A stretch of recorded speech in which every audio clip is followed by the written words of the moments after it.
just please leave space to write, ne? For me too. That's all I brought less.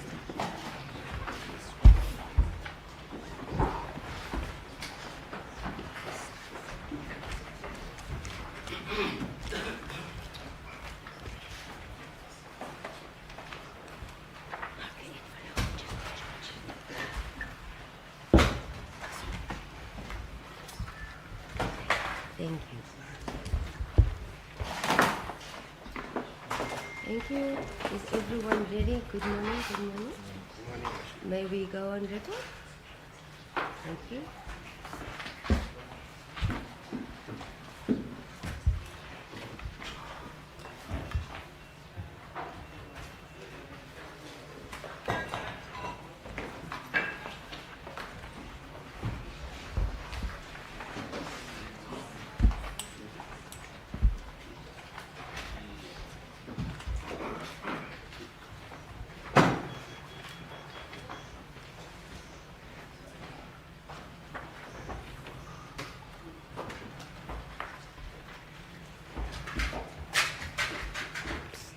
We are on. Thank you very much, Your Worship. The State versus Julius Malema, Malema, the case number is Regional Court 44620B. The date is the 15th of April 2026. Presiding officer, Mrs. T. Olivier. Public prosecutor, Advocate J. Caesar. Defense, Advocate 𝐿𝐻𝐫𝐿𝐻 SC. And Advocate 𝐃𝐨𝐧'𝐭 SC. The interpreters, Mr. 𝐬𝐮𝐬𝐫𝐿𝐻. The clerk is Ms. Mkameni. Your Worship, this matter is set down today for sentencing proceedings. I confirm that the state, both the state and the counsel for accused number 1 have handed in their heads of argument already. If the court can just confirm whether the court did receive sent. Thank you. Just a minute. I'll acknowledge everyone.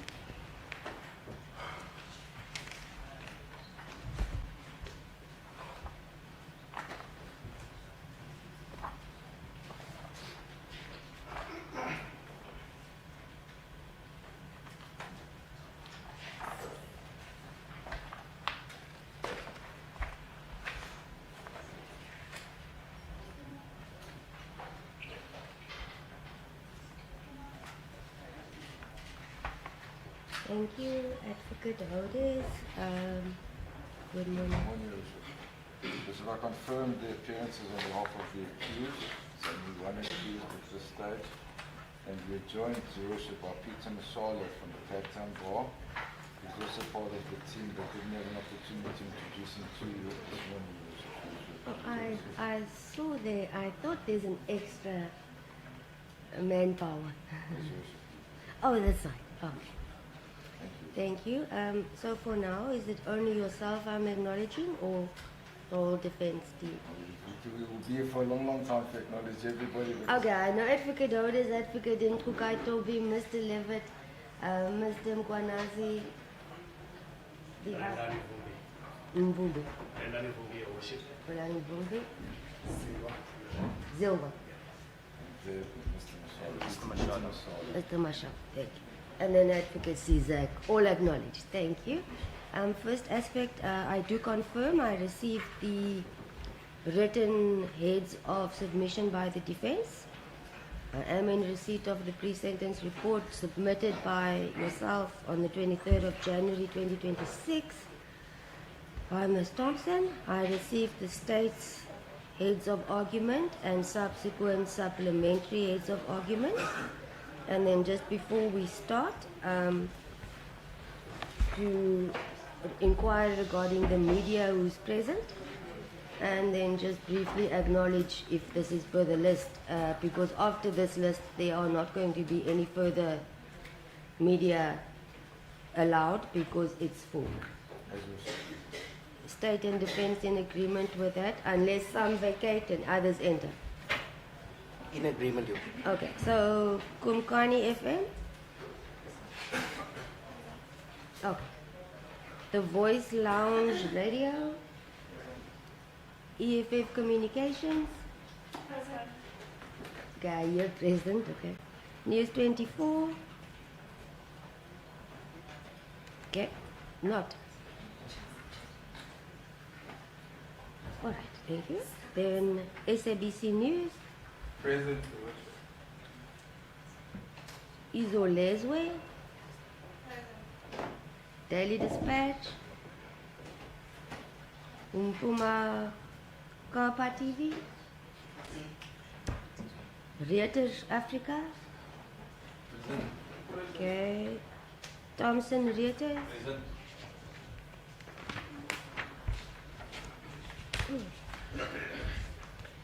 Then Eyewitness News. Present. Marula Media. 𝐬𝐮𝐬𝐫𝐞𝐿 News. Present, Your Worship. Informal Digital TV. Present. Stepla News. Present. AFP. Present. Angola FM.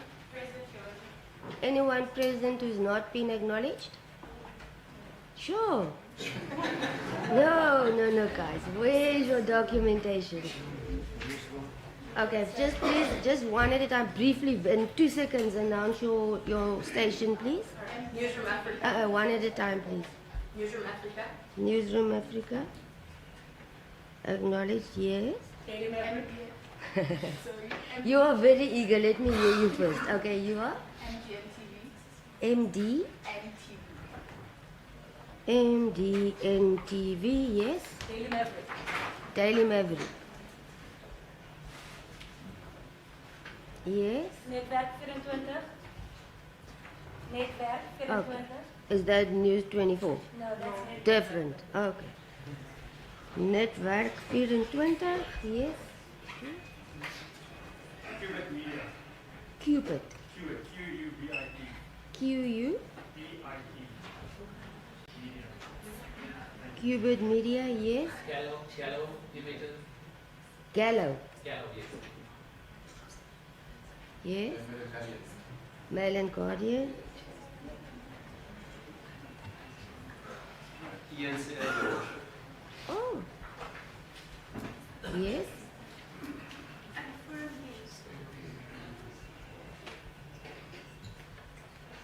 Everyone. Okay, that's it then. Thank you.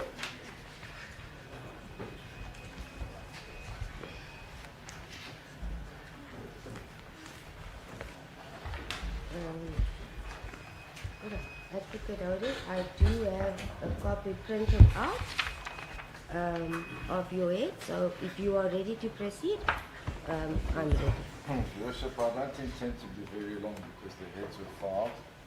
But I'll Yes. start off with an apology, Your Worship, and I'll lead up to it. There's an additional case that I've given a copy to my learned friend, and I'm going to hand a copy to Your Worship, and I'll deal with it in due course of the Eastern Cape Division that's relevant of London Dawn, and I'll explain it. It was meant to be included in our heads, but I was out of town and the incorrect copy was filed. No.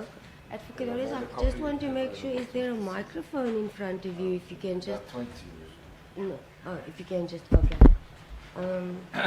Thank you. So, Worship, in summary, I just want to establish one aspect. Although we filed the heads, are you not of the view that at least our record should reflect what is contained? Because if we get to transcription, this is obviously not going to form part of the formal record.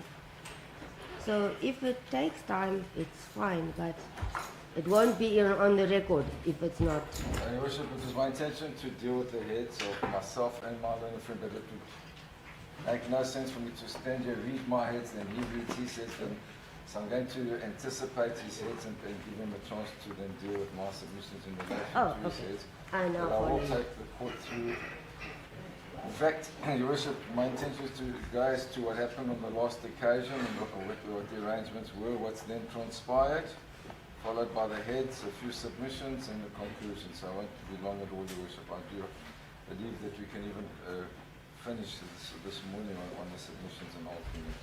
Not a problem. So, Your Worship, Your Worship will by now have a copy of the transcript of the previous occasion.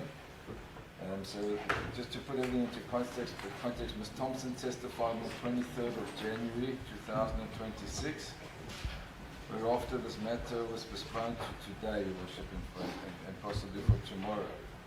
And what happened in that regard, Your Worship, and it's quite clear, is that I asked the court to inquire from the state, this is at page 172, whether they had in fact closed their case, and they said the state has not formally closed their case and we're waiting to hear, whereafter they formally closed their case, Your Worship, and said that they're not calling any evidence in aggravation of sentence.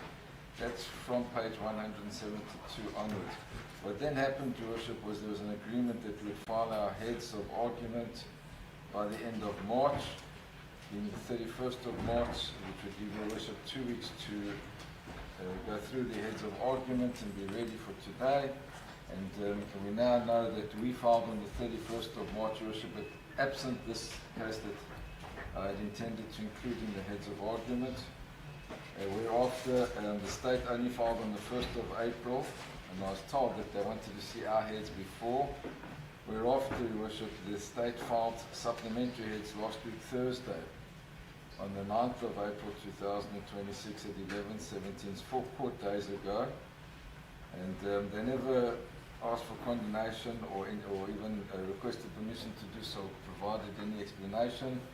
Whereafter, Your Worship, asked if anybody on email, if anybody was filing anything else, and it hadn't come to my attention, Your Worship, that we had not yet referred to this decision that I've now handed to my learned friend and to Your Worship of this division. So that would set the factual background to where we are at this stage, Your Worship. Now, turning to the heads, Your Worship, if I may take Your Worship through our heads just by way of introduction, and I don't intend to stand before Your Worship and read everything out. But what we did, Your Worship, and my learned friend adopted a similar approach in his introduction, is we described by way of introduction the offences of which the accused has been found guilty. There are 5, Your Worship, they may be summarised as being unlawful possession of a firearm, unlawful possession of ammunition, the unlawful discharge of a firearm in a built-up area, and the unlawful failure to take reasonable precautions to avoid danger to a personal property, and finally, reckless endangerment to a personal property. So those were the 5 charges, Your Worship, on which the accused was found guilty.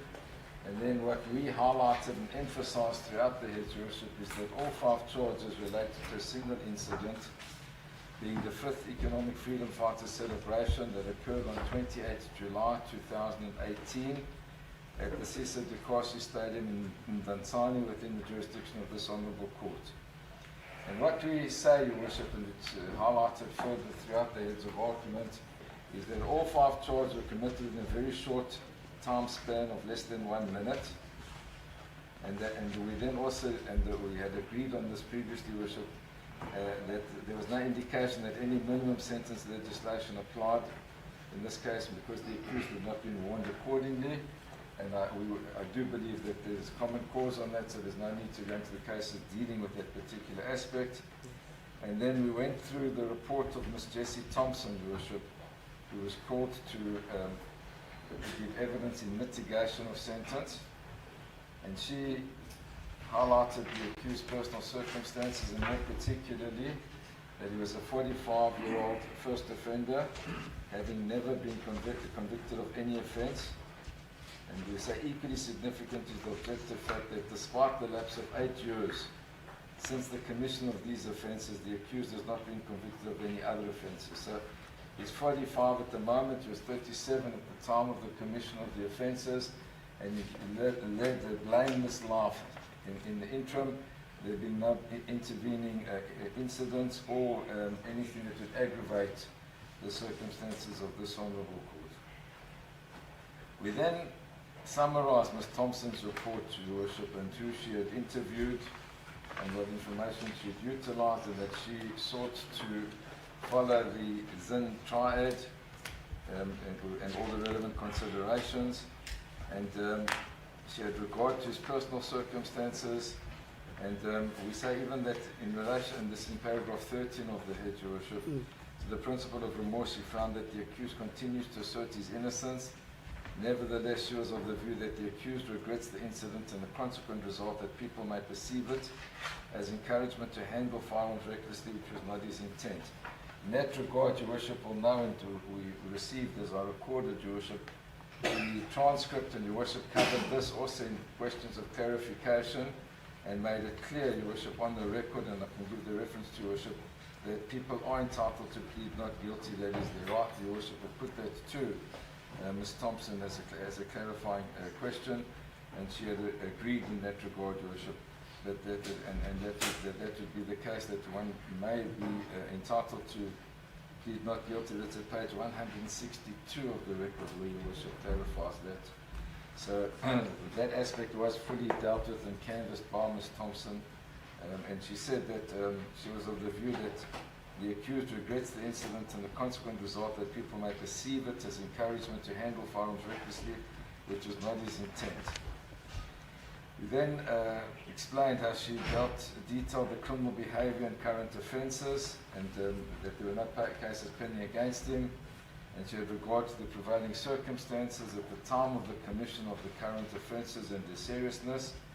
And in paragraph 15, we say in regard to the seriousness of the offences, she had submitted that it was necessary to evaluate both the level of actual and potential harm caused by the acts in question, as well as the degree of culpability attributable to the offender. And then in 16, we set out, Your Worship, what she highlighted, and that was that he had obtained the firearm from an individual most likely affiliated with tactical security services, who was authorized to possess and manage a licensed firearm. He had done so solely for the purpose of discharging celebratory shots at the event. He had not acquired the firearm illegally for a prolonged period or within any intent to facilitate further criminal activity. He returned the firearm to its lawful custodian promptly after firing the celebratory shots, and he possessed the firearm and ammunition only for the period during which the celebratory shots had been fired, which, while not precisely timed, he estimated to have lasted less than 1 minute. So we highlighted those aspects which she had brought to the court, which the court was aware of. We also say that she highlighted the purpose and the constitutional rights to life and bodily integrity, that is the purpose of the Firearms Control Act 60 of 2000. And in that regard, she said as follows, and it's in 17.1, there's no evidence that the accused intended to cause harm. Secondly, but by neglecting to take such precautions, it has been said that the accused acted recklessly.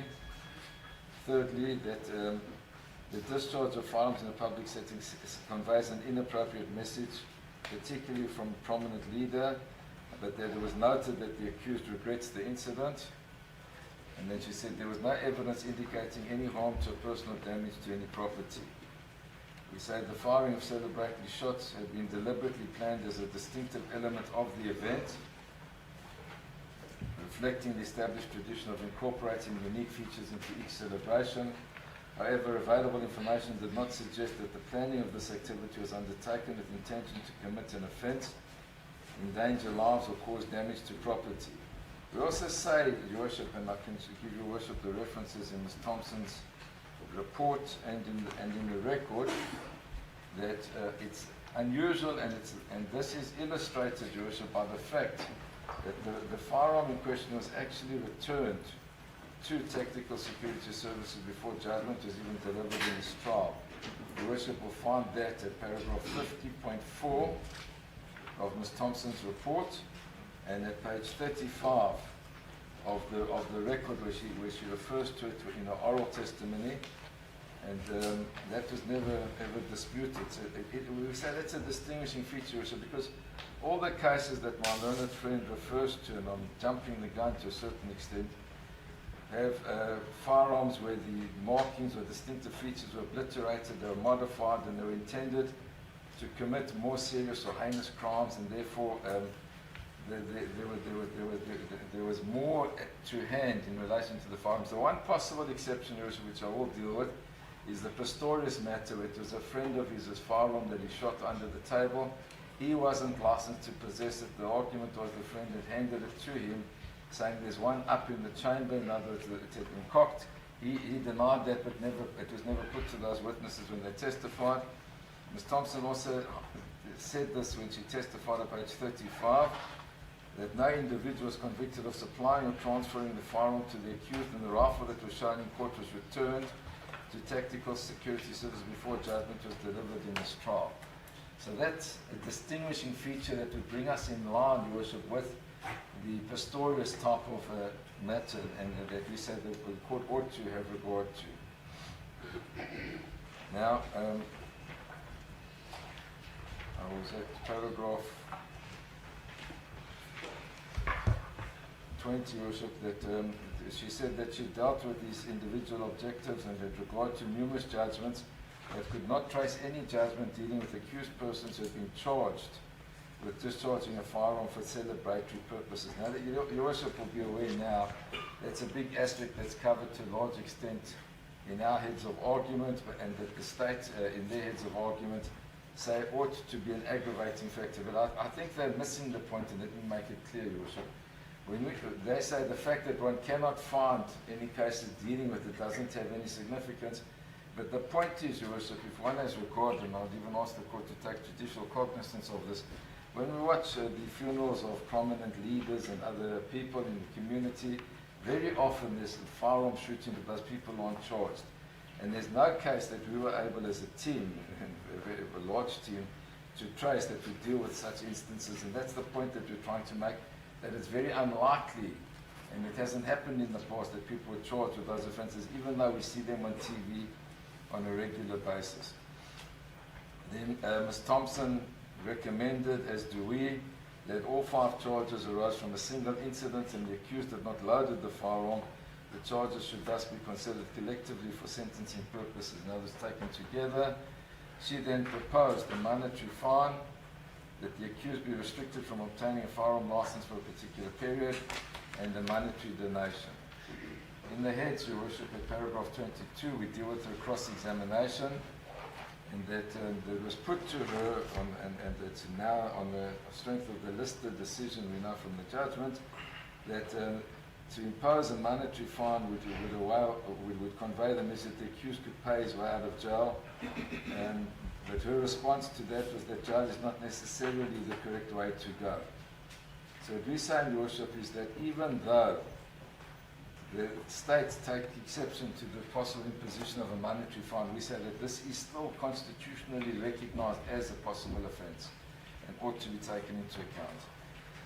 Then she was re-examined, Your Worship, and then the court asked clarifying questions, and that's where Your Worship asked for clarification, as I've dealt with, as to the plea of not guilty, which one is entitled to do, and to put the state to the proof and the lack of remorse. And that and Your Worship also clarified the substantial contribution made by the accused to the community with the soup kitchens, and that there are several other soup kitchens, that she had explained that he'd used his money to do it, and he had given money on his previous birthday to the establishment of funds and charities, which is in her report. Then we say in paragraph 24 that Ms. Thompson was of the view that there was no risk of the accused recommitting such an offence again, based upon the passage of time since the commission of these offences, and in not having done so in the interim, which is something that I've already alluded to. We then, and I think it's important that I clarify this because there seems to be some confusion in the heads of the state in this regard. We referred to general principles of the Constitutional Court concerning sentencing. In particular, we dealt with State v. Makonyani when the death sentence was abolished, and we highlighted paragraph 222, which is something that the state and the supplementary heads also highlight at the very same point. And the point that I wish to highlight there, Your Worship, and I'm not going to quote it extensively, is that the state not only preaches respect for the law and that the killing must stop, but it demonstrates in the best way possible, by example, society's own regard for human life and dignity by refusing to destroy that of the criminal. So all our sentences are blended with a measure of mercy, going back to the Rabi decisions, etc., Your Worship. We then also on this principle referred to the Constitutional Court decision of EFF versus the Speaker, National Assembly, and we said, this is the quote, paragraph 235, and ironically they also referred to this in their heads, Your Worship, in the middle of 235, it is after all the embodiment of the legendary Lady Justice, a dispenser of justice who is blind and deaf to images of any reports on the good reputation or notoriety of personalities before her, but never misses any legitimate and relevant legal or factual points for or against any litigant. And then this court is required to always display the critical boldness to go against overwhelmingly popular and forceful opinion. And then we also deal with the Constitutional Court decision, finally, Your Worship, of 𝐬𝐮𝐬𝐫𝐞. In paragraph 27, it's a 2022 decision. It says our court must defend and uphold the Constitution and the rights entrenched in it. One of the most important rights from a historical perspective is unquestionably the deprivation of an individual's liberty. The court said in Ferreira that conceptually, individual freedom is a core right and the panoply of human rights. The apartheid regime repulsively and capriciously deprived people of their freedom under illegitimate legislation that paid no respect to the rights to freedom and security of the person. We are therefore constrained to jealously guard the liberty of a person under our Constitution, particularly in terms of Section 12 of the Bill of Rights. So those were the cases that we cited, Your Worship, on general principles relating to sentencing. We then turned our attention, Your Worship, in our heads to sentencing concerning firearms. And we had regard to the article that my learned friend had provided to us of 𝐷 relating to a note on sentencing practices for the offence of the unlawful possession of semi-automatic firearms, and that's what they had utilized the support that there should be a period of incarceration. And we quote from the report, Your Worship, when we say, and I'm just quoting the second paragraph here, from the investigation it's evident that courts are more likely to impose the minimum sentence in cases where the accused is also convicted of other serious offences, such as murder and robbery. In such cases, little attention is given to the firearm-related offences, as the courts are more concerned with the cumulative effect of the sentences imposed on different counts. We also then refer to the decision of 𝐼𝐻𝐺. It's on the next page. Also, we say, from the Supreme Court of Appeal's judgment in 𝐼𝐻𝐺, it appears that the circumstances under which the unlawful possession occurred and the purpose for which the semi-automatic firearm was possessed will play a pivotal role in determining whether substantial and compelling circumstances justifying the imposition of a lesser sentence exists. There's reference to 𝐷ALPORT and the gradation, which is also referred to in their heads, and that there's a quote there, the grading of the offence will typically be informed by the risk of harmfulness and the culpability of the offender. We then make the bold submission that I've already made to Your Worship, that the minimum sentence regime does not apply in this instance, so that's at paragraph 29. We also refer to State v. Madikani, which the State has referenced, and we quote from that decision. But we say what is notable from these cases is that imprisonment is not always the norm. And then we say as follows, that, turning to paragraph 33 now, Your Worship, the case law, we said, sub 1, the circumstances of the possession are a central factor. If the context of the possession is part of an overall commission of violent crimes, the court will generally incline towards a harsh sentence in keeping with the objects of the legislation. That's logical, Your Worship, and speaks for itself. If a firearm is used to commit a murder or to commit a robbery, it's far more serious than a firearm that isn't used to commit another serious offence, which is what we submit the case here. Secondly, the purpose behind the possession is also another factor that emerges from some of the cases. And we say, while not decisive, it is a factor that a court may legitimately take into account. Indeed, there is a vast difference between an accused who has been asked to temporarily keep a firearm while the owner goes shopping in a personal place a firearm in the boot of his car intending to hide it from the police. And then thirdly, the duration of the possession is a relevant factor. If an accused has been in possession of a firearm for a lengthy period, they cannot be treated the same. For sentencing purposes, as someone with fleeting possession of a couple of seconds. Fourthly, harm is a critical consideration. The court should consider what the harm is. We accept that possession is in itself a harmful thing, but there are degrees of harm caused by possession, so the court would need to satisfy itself about the harm it seeks to punish. Possession in celebratory context for a few seconds should be considered differently. That's our submission. And then from the cases, Your Worship will also note from whom and in what circumstances the accused received the firearm also play a part. We then quote the 𝐷ALPORT decision of Bob Bin's ward about predation, which turned on the circumstances and relatively innocuous possession. And we then turn in paragraph 35, Your Worship, to cases on discharge of firearms. And we say that they also do not always attract incarceration, and that regard is had to the circumstances and the context of the discharge.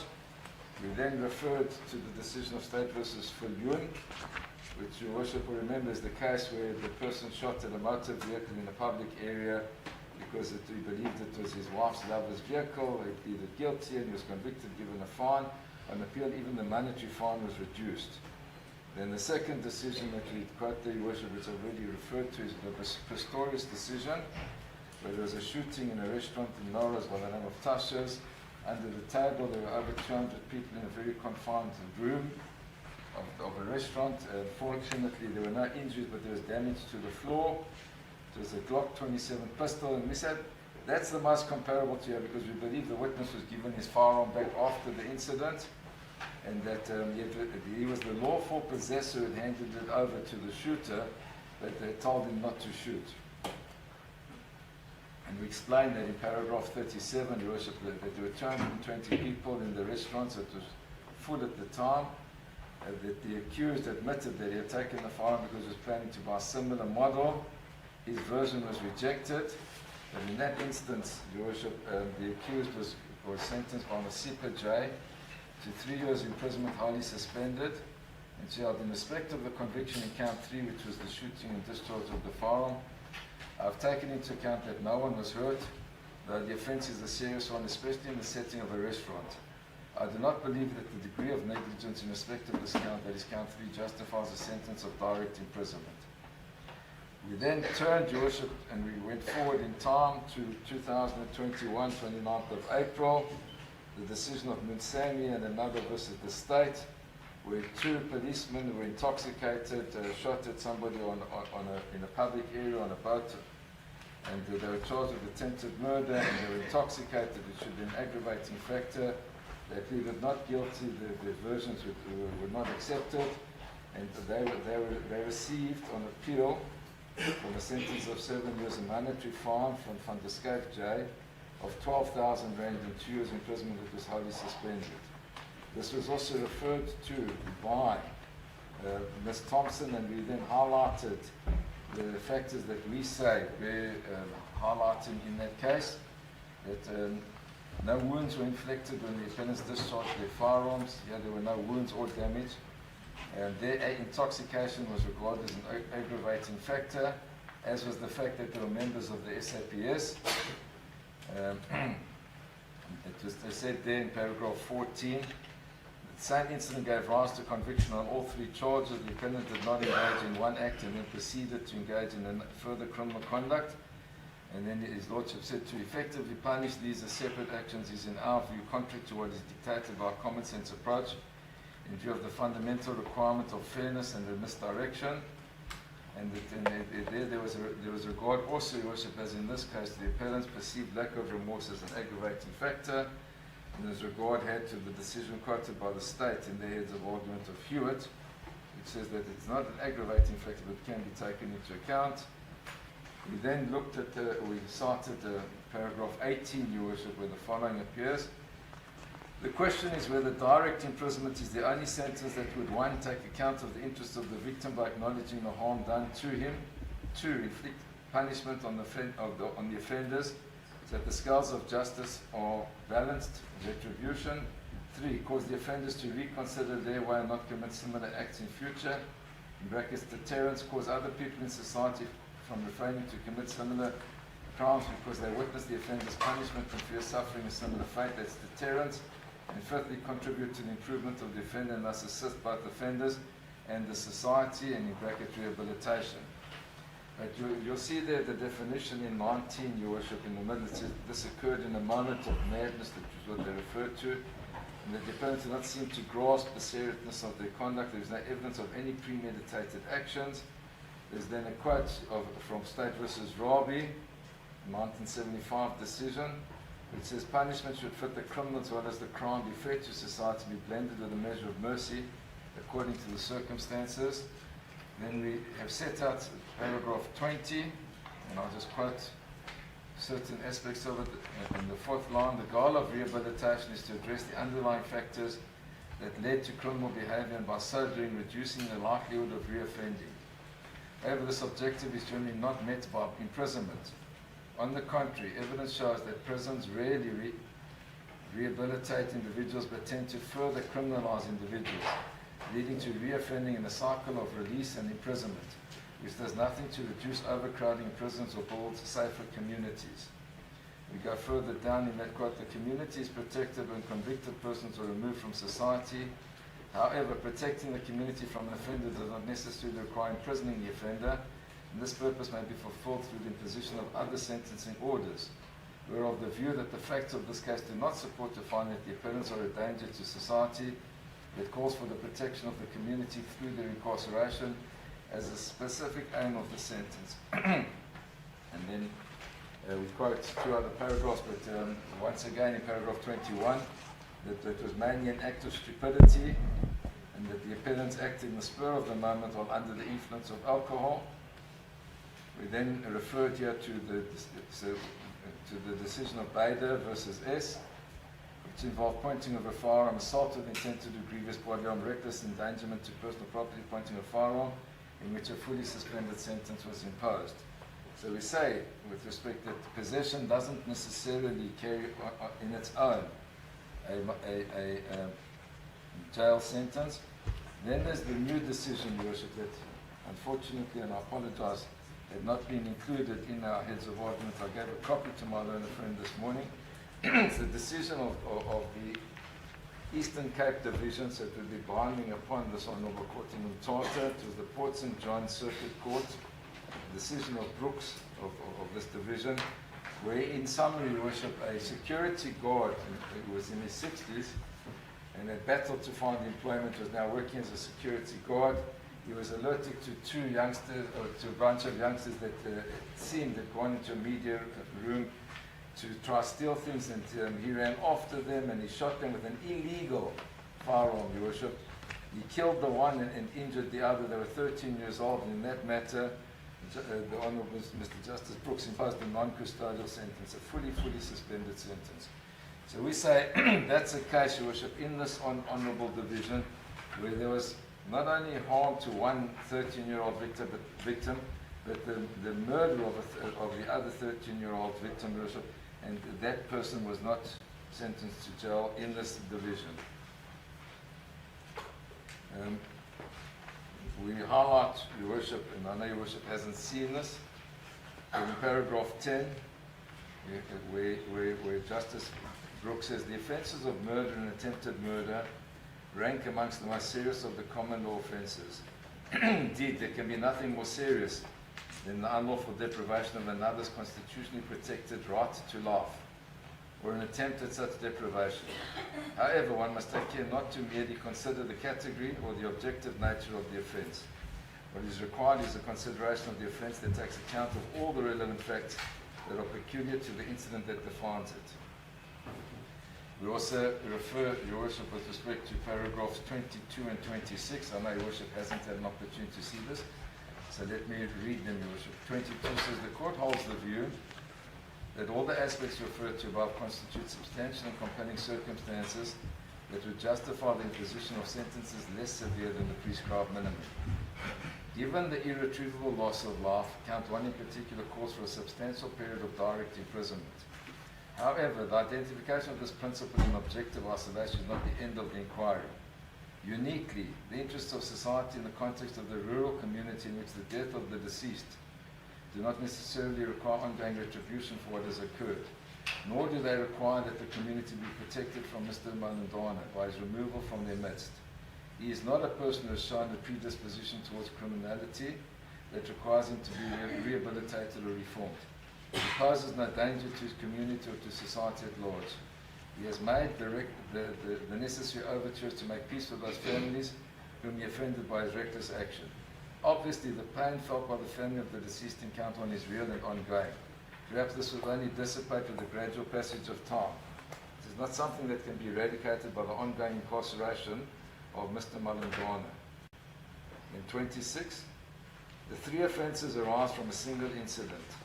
It is appropriate that the sentences imposed in respect of each offence should run concurrently with the other sentences to be imposed. For the reasons set out above, the court is of the view that the sentences imposed upon Mr. Malema should be wholly suspended for a period of 15 years on condition that he is not convicted of any offence involving violence committed during the period of suspension.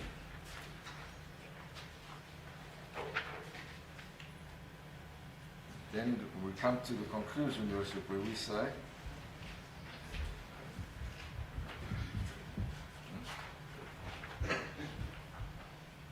I beg your pardon, Your Worship, prior to that, we deal with general principles concerning sentence, Your Worship.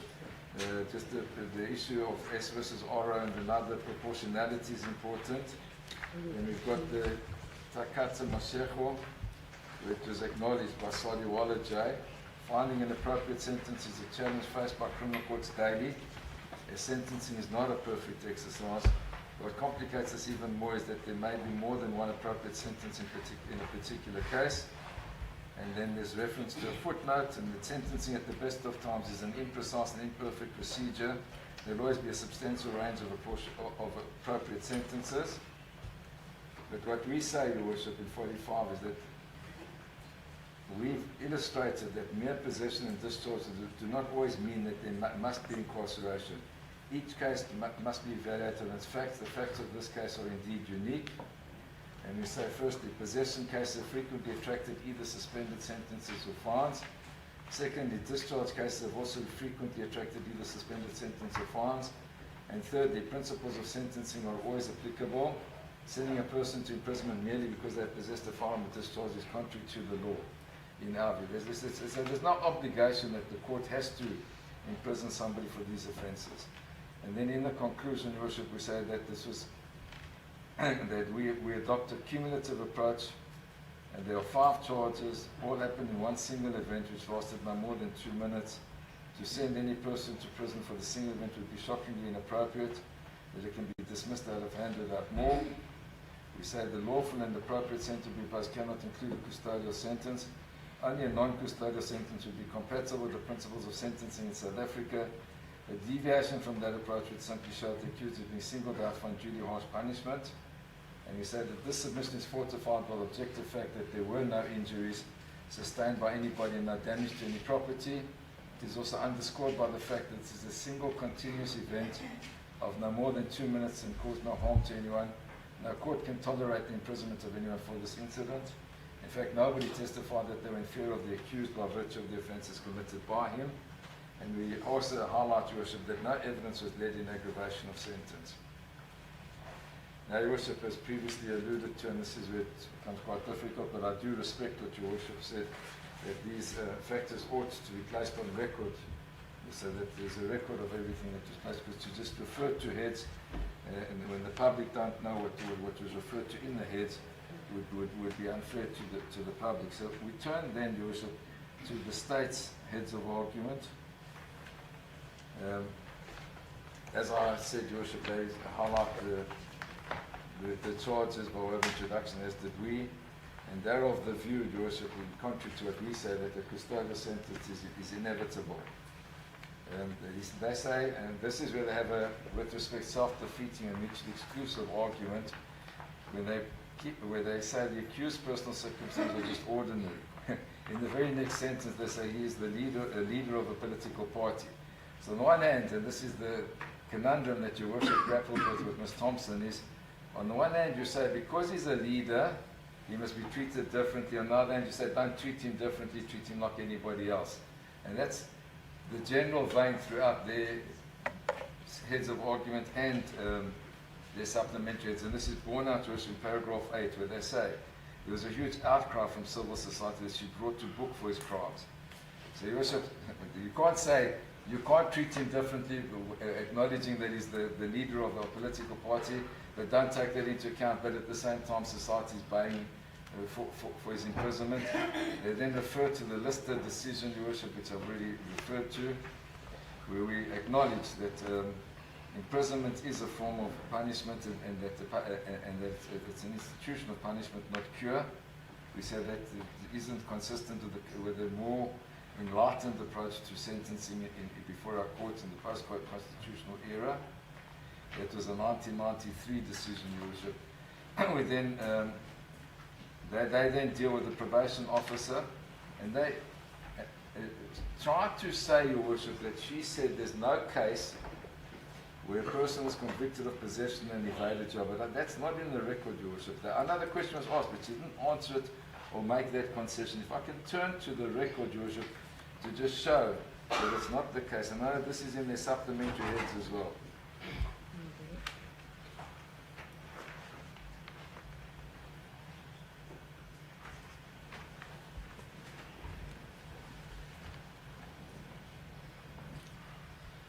At page 96, my learned friend says to her, and he's going through a particular case, yes, there were two firearms. The one he was sentenced to 15 years, one of the firearms were reduced. The one that he actually found in the rubbish dumps, that was a spur of the moment decision by him. He did not have it for a long period of time. Still, he got an 8 years direct imprisonment. In this case here, the accused also did not have the firearm for a long period of time, very brief. Does not change the fact that he was still sentenced to direct imprisonment. What do you have to say about that? And her response at page 97, Your Worship, what I hear is again different circumstances. Although it was also not for a long period of time, it was. I would not know why the reason is why it was picked up in the spur of the moment's time, but also here it is not the only firearm that was possessed illegally, which makes it different. And the use, I'm not sure whether the other firearm was used, but in combination, it is always to look at it. The circumstances in total, what I hear what he said, but for me, the circumstances again are different. I'm not sure whether it was an illegal firearm, whether it was seized to the state, what happened to it, which may also make it different. And that's the very distinguishing feature here, Your Worship, because it seems from those judgments that my learned friend was referring to, that those were illegal firearms that had been adapted and were then seized by the state. Here, prior to even Your Worship's judgment, the firearm was returned to its lawful owner. Then my learned friend asks her further, when he's pushing this issue, did you come across any case where such as this, in the firearm-related case, possession of firearm, where an accused was not sentenced to direct imprisonment, actually got given a fine to pay to NGOs, and so on and so on. And she says, as I've not come across, Your Worship, to any case where a charge was laid and the firearm was used for celebratory shots. So she never ever said, yes, I know of such a case, or I don't know. She says, I cannot find a case that's on all fours with this, because this was celebratory. So then he tries harder, Your Worship, at the foot of 97. He says to her, have you come across a case when an accused was convicted of being in possession of a firearm, whether it's for celebratory purposes, whether it's just social, whether whatever reason?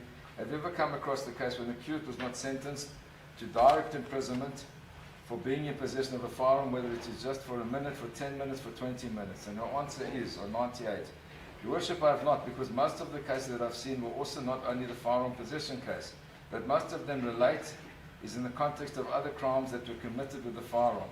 So the possession forms part of that. And then a sentence of imprisonment is also imposed for that.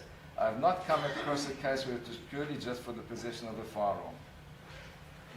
So Your Worship will know from reading the heads of argument, they infer differently or even say that you answer differently, which is not the case with respect.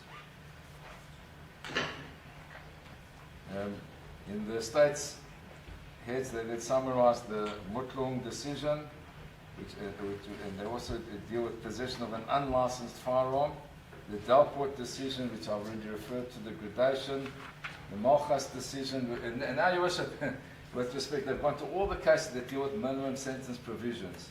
So, and they even refer openly there to the Criminal Law Amendment Act, which they abbreviate to CLA, which is Malchus, the minimum sentencing legislation. It continues, Your Worship, even in paragraph 21, when they deal with Malikani, it's the Criminal Law Amendment Act. They go into Dubi, which is a minimum sentence, because there was a well-planned robbery. Asmal, which we dealt with the very issue of minimum sentencing regime being applicable. And Rontlai versus the state, robbery and other offence. In fact, there were 2 robberies. He already had previous convictions and he received 20 years. Sabandi versus the Est, then the Temba Letu, the Gladler decision. But you'll see, Your Worship, even in Gladler, the serial number had been obliterated in the unlawful possession of ammunition as well as 15 years for the unlawful possession of 30 rounds.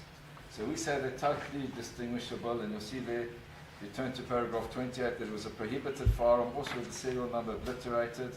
And this is the general trend of the cases that are referred to here, Your Worship. So it would seem that they seem to have emphasized cases that dealt with the Criminal Law Amendment Act in the 𝐬𝐻𝐾 case, and it carries on like that with respect to Your Worship. But there's no case that they can point out of celebratory shots being fired and the person receiving a prison sentence. And they also refer to the minimum sentence in paragraph 36 and the Delport decision. So what they say, Your Worship, is that the court must impose a period of imprisonment, that they refer to cases that all, with respect, refer to minimum sentence legislation and are not applicable here. They say in paragraph 45, Your Worship, and this is the strongest part of the case, in this case, the state submits that due to the fact that the accused testified that he planned to possess the two firearms, a 9mm pistol, a handgun, and semi-automatic rifle, he emptied the 9mm by firing 15 shots, followed by 7 shots from a rifle. That there was a crowd of 20,000 people at the stadium, which included supporters, medical personnel, police officers, security guards, coupled with the fact that there is a very condensed community residing right around the stadium, are facts that places the accused in the sentence category between 7 and 15 years imprisonment. They then ask for 10 years imprisonment, and then finally, Your Worship, they refer to the 𝐬𝐮𝐻𝐿 decision which gave rise to the triad, and they say, lastly, the accused has treated the proceeding with such contempt, took the citizens of South Africa for fools by trying to convince all that he fired a toy gun, blamed everyone except himself for his actions, confused the law with politics, practiced all intimidating tactics by hiding behind crowds, dragged everyone to be participants in his show. The show is over. This court must send out a strong message to other would-be offenders who fire shots among crowds and endangering the lives of others, that if you commit a crime, you must do the time. And that's their conclusion there. Then, Your Worship, as I already said, they filed supplementary heads of argument last Thursday, and there's a lot of, with respect, repetition, Your Worship. You'll see the introduction is very similar. They highlight the charges that he faces. They concede in paragraph 4, and this is where they go against their previous heads, that the minimum sentence legislation does not apply because he had not been warned accordingly. But they ask the court to impose a custodial sentence, and they do the aggravating features of the case, and they repeat everything that they said in the previous heads. There's nothing with respect new, so I don't know what was supplementary about this, Your Worship. And they then, in paragraph 9, attempt to deal with our heads of argument and to respond to the heads of argument, and they say in paragraph 9, this distinction feature of premeditation places this case in an entirely different category from every authority cited by the defense counsel in favor of a non-custodial sentence. In Pistorius, the restaurant incident, the discharge was negligent. In 𝐬𝐿, it occurred in a moment of intoxicating impulsivity. In Viljoen, it was a crime of passion. None of those cases involved a public leader who planned to discharge live rounds from two firearms before 20,000 people as a rehearsed act of spectacle. And once again, Your Worship, I highlight, they tell you all along, treat him like a normal person, but they keep highlighting with respect that he's the leader of a political organization and you must punish him accordingly. So it's self-defeating with respect. They then also, in paragraph 10, they have a heading beneath there, 2 firearms, 22 live rounds before 20,000 people within a community. And they refer to the firearms being a 9mm handgun, 𝐬𝐿 SPA 24914 5.65 by 45mm, Remington semi-automatic assault rifle. But, Your Worship, what they failed to record here, or even consider, is they gave that back.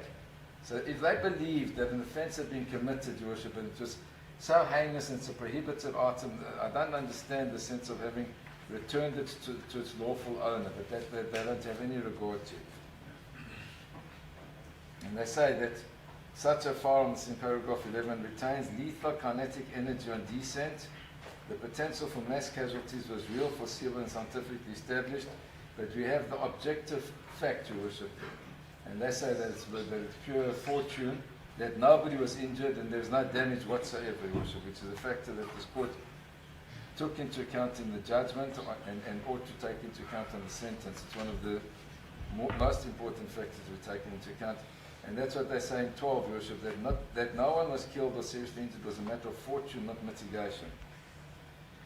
And then, Your Worship, in 15, they say that this conduct is a harm to the values of constitutional democracy itself.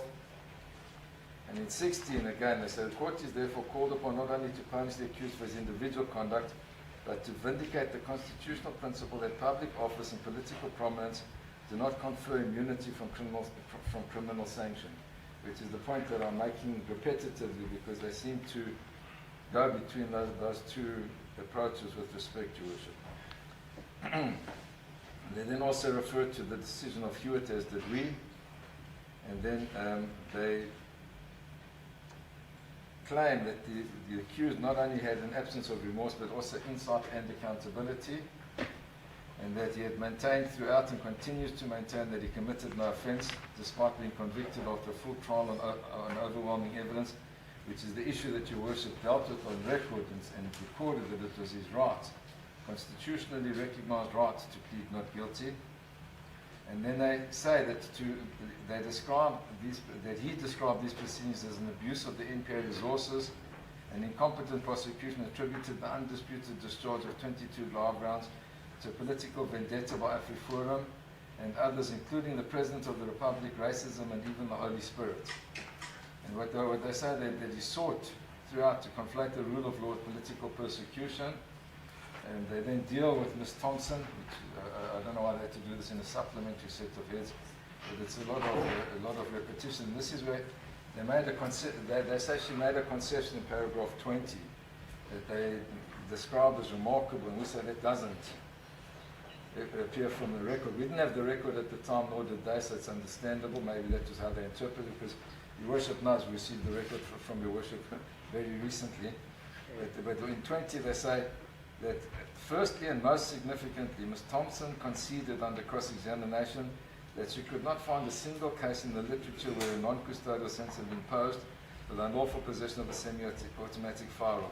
This concession is remarkable. It speaks not to the uniqueness of a lenient outcome, but to the settled judicial view that such offences call for custodial sentences, a view Parliament endorsed through the enhanced penal jurisdiction in FCA. Now that cannot, with respect, be correct. We've handed, my learned friend wasn't aware of it, which I do concede, the more recent decision of the Eastern Cape, to Your Worship, where there was possession of an unlawful firearm. It was an illegal homemade firearm, and there was no custodial sentence imposed, and we dispute that such a concession is even made, Your Worship. We don't find it in the record. I know that sometimes the records aren't 100% accurate, but my learned friend can elaborate on that, because that appears from his supplementary that's filed last Thursday. Then they deal with the issue of Ms. Thompson's recommendations premised on a characterization of the possession as brief, benign, and celebratory. On the brevity, they say the brief duration of possession is relevant only where possession is accidental or fortuitous. They say here it was pre-planned and deliberate. Benignity, 22 live rounds. They say the ballistic risk was extreme. Celebratory purpose, they say the law does not distinguish between a reckless act done for enjoyment and one done for malice in assessing objective dangerousness. The rest we say is a repetition, but then they say, Your Worship, in 22. Fourthly, Ms. Thompson's assessment of the risk of recidivism was superficial. She relied on the mere passage of time since the offence. She did not grapple with the fact that the accused, who leads a political party that has staged multiple large-scale events since 2018, has demonstrated no acknowledgement that his conduct on 28 July 2008 was dangerous or unlawful. The absence of reoffending in the interim is not on its own indicated that no such risk exists. Now, risk of recidivism is defined as the tendency of a convicted criminal to reoffend, relapse, or go back to its way. And that's the clearest indication is looking back on time to say, did such a thing reoccur? So we submit that Ms. Thompson is accurate in that regard, and they, with respect, seem to have misinterpreted the term recidivism, and it wasn't superficial, because we look back in time, we say, were any other offences committed in that time, in the past 8 years? And the answer is no, because a clean SAPS 69 was handed in, so it doesn't appear that she's inaccurate in that regard. They then respond to our submissions, Your Worship, on sentence, and they dispute that celebratory discharge cases are distinguishable. They say that you do have outcomes where there are no thing, but they say they're distinguishable. And then, as it was dealt with in their previous heads, Your Worship, they're saying Pistorius, there was no premeditation. In Munsani, the accused were intoxicated police officers who fired at a canoeist in a moment of madness. For Yun was a crime of passion. Bader was a firearm and reckless endangerment, not discharge. So they say they're all different. And we say yes, Your Worship, but at the same time, and the most glaring fact, Your Worship, is they could not find one case in our whole history of all our cases, Your Worship, of shots being fired at a funeral or a celebration that resulted in a prosecution. And that's a fact that stands out on its own, Your Worship. And then they say the no harm, no injury argument misrepresents the nature and gravity of the charges. And they say no one was injured, no property was damaged. The state acknowledges this, and that this they describe as being purely fortuitous. But what they don't mention here, Your Worship, and Your Worship went through the trial, Your Worship knows, there was not one eyewitness that came to testify before this honourable court. The state was dominus litis. If anybody was in fear, out of all those 20,000 people that they now rely upon, it was incumbent upon them, either in the trial, Your Worship, or even in aggravation of sentence, to lead that evidence, but they didn't. Even the SAPS who were on the stage, Your Worship, were not called by them to testify, even in aggravation of sentence, Your Worship. Not even the 𝐬𝐮𝐬𝐽𝐻 people, Your Worship, said that they feared or worried for their lives or ran away. No single person stood before this honourable court saying, I was afraid of being injured. I saw this as reckless, callous, and dangerous, which is something that they ought to have led if they wanted to prove that there were aggravating circumstances. They then, Your Worship, tried to fall back on their previous heads of arguments and say even where the minimum sentencing regime does not apply to case law, establishes a clear sentencing range for unlawful possession and discharge of semi-automatic firearms. They then quote our constitutional cases that we quote. The principle is clear from that from the case of Makwanyani, Your Worship, and BFF versus the Speaker. Then they turn to the personal circumstances of the accused, and they say it's a double-edged factor. It may be offered in mitigation of personal circumstances that is a public leader and member of parliament, but they say this is the most significant aggravating feature of the case. So now, Your Worship, they argue, treat him like any normal human being. At the same time, they say, no, this is the single most aggravating factor of the case. The two are mutually exclusive with respect, Your Worship. They acknowledge, Your Worship, in F, that all 5 counts arose from a single continuing incident, that they say the remaining counts serve to aggravate the primary count, not merely to establish its context. And then, in their concluding submissions, Your Worship, they go back with respect to the imperative of equality before the law. So you asked on the one hand to make an example of this accused because he's the leader, current leader of a political party. Then they tell you no. There's an imperative. You must make us all equal before the law.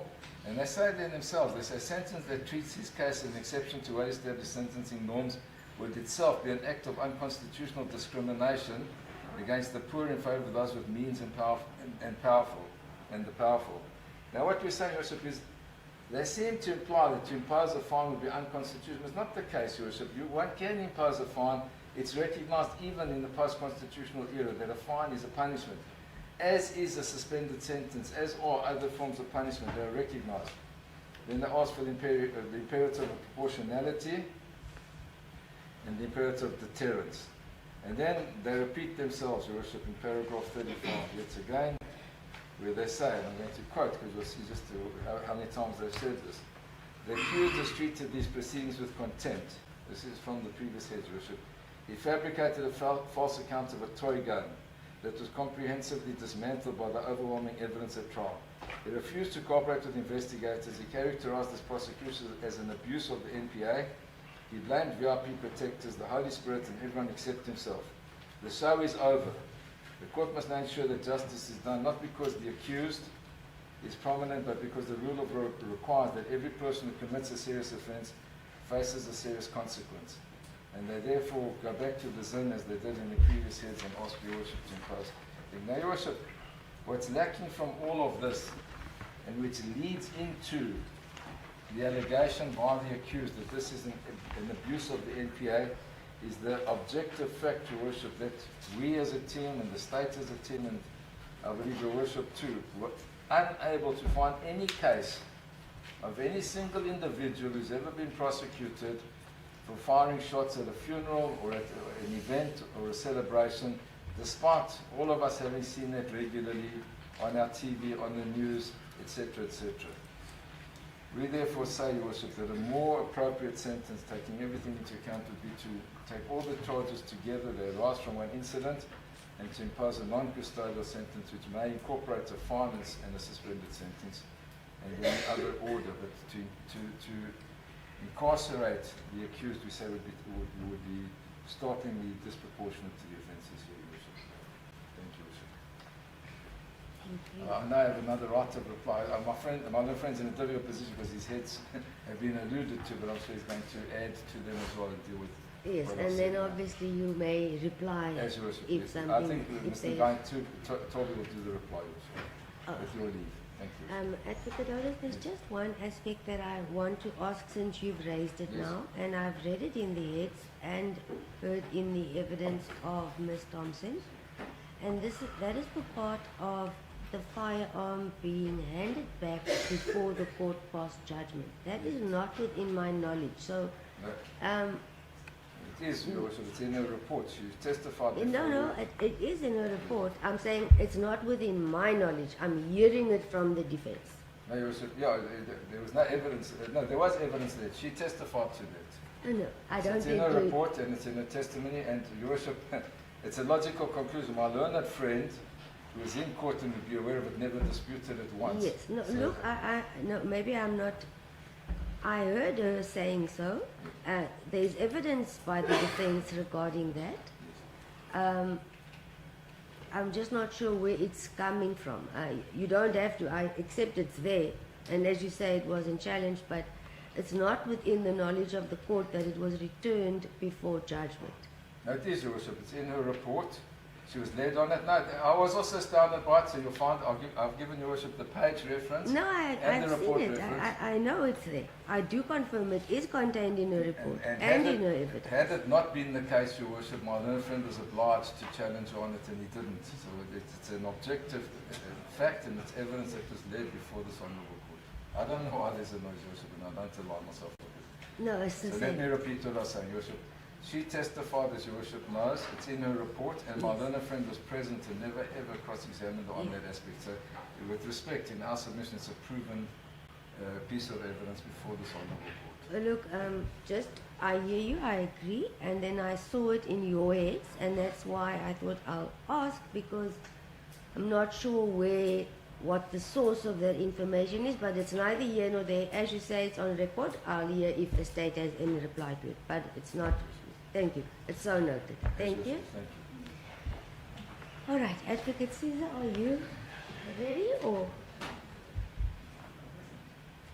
I think we must get this over and done with. Thank you, Your Worship. I'm ready.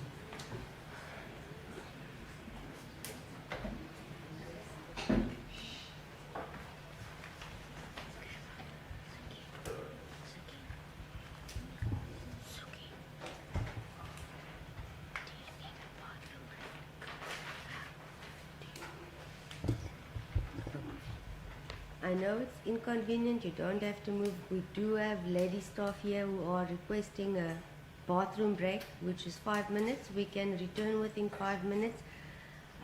Don't want to put anyone on the spot, It's but perfect, Your Worship. I'll just leave all my stuff right here, so I don't have to carry anything.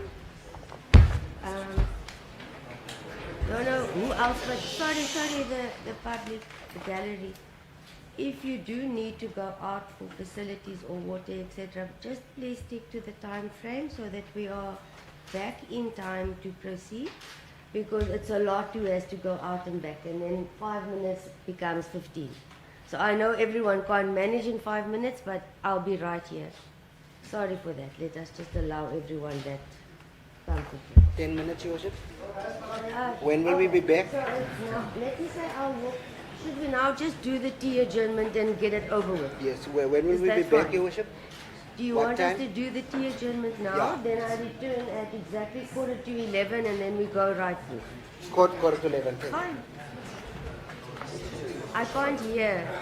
The defense, is that in order? I can't Yes, Your hear. Worship. No, we don't have anything. Okay.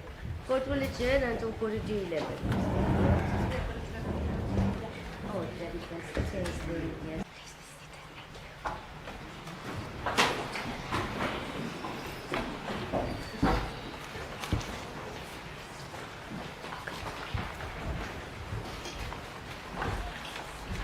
Sorry, before you proceed, we just want to check if the file is interfering with the recording at all. We hope not.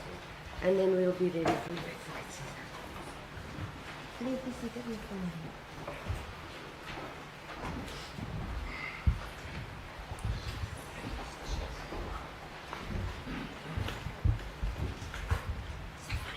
Okay.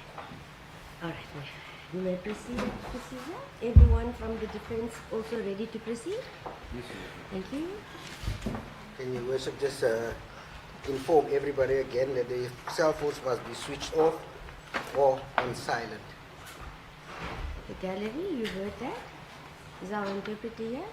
Ms. Mabwa, please. Thank you. Not on your phone, cell phones, officer, please.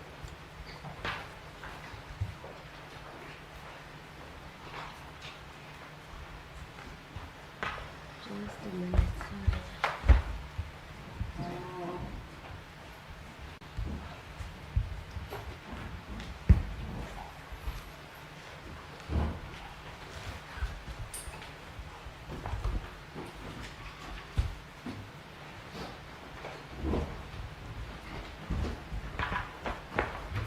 Alright, Advocate Caesar, I'm ready if you are.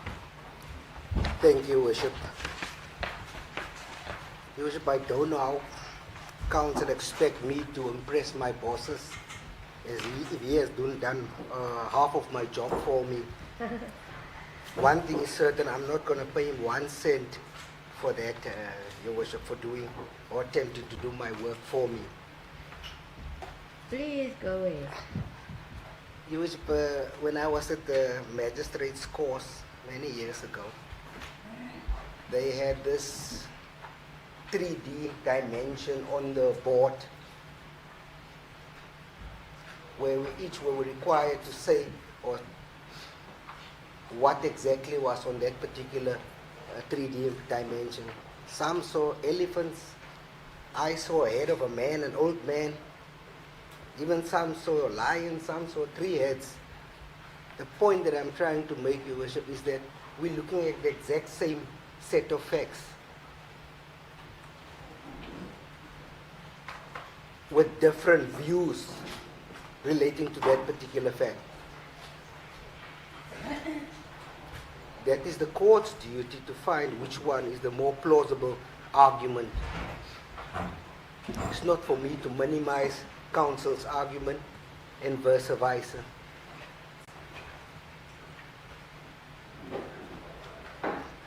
There's just 2 aspects that I need to rectify right from the beginning. The issue relating to the filing of heads. My heads, I confirm it was filed on the 1st of April.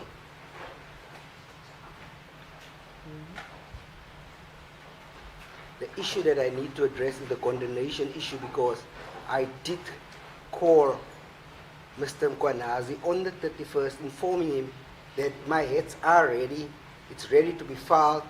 I wasn't in office, I was on the road,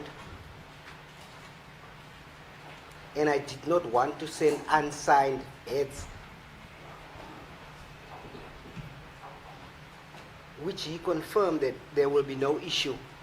Why counsel raised it like I had to apply for condemnation? To me, that is sufficient. It was filed first thing on the 1st of April when I got back to the office.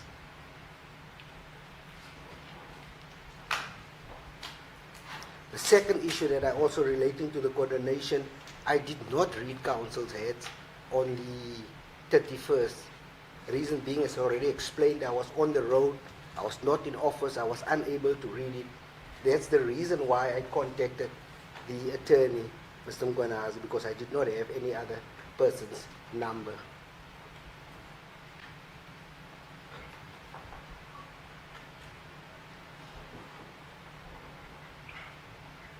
It's my view, a response to the heads of council in the supplementary heads. There's no need to apply for condonation on that aspect. That's a matter for debate. The second issue that I want to address is relating to the firearm that was given back to accused number 2.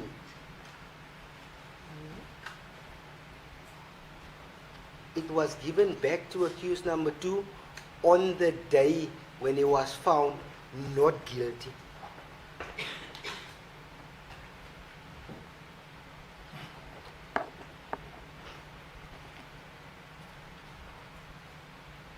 There was a prior agreement between the attorney for accused number 2 via emails that was sent to one another between me and that should accused number 2 be found not guilty, that the firearm would be returned.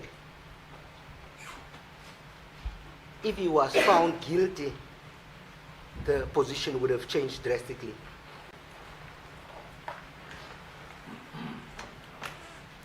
The issue about the firearm being given back, it's our submission that that is a storm in a teacup. We are fully within our rights.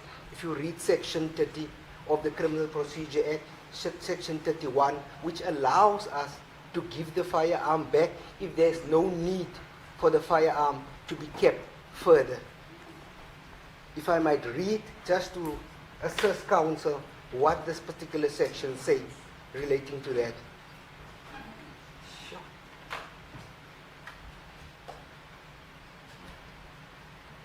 I don't know if it's the lights or what. I think it's the bright light behind you may cause a glare, I'm not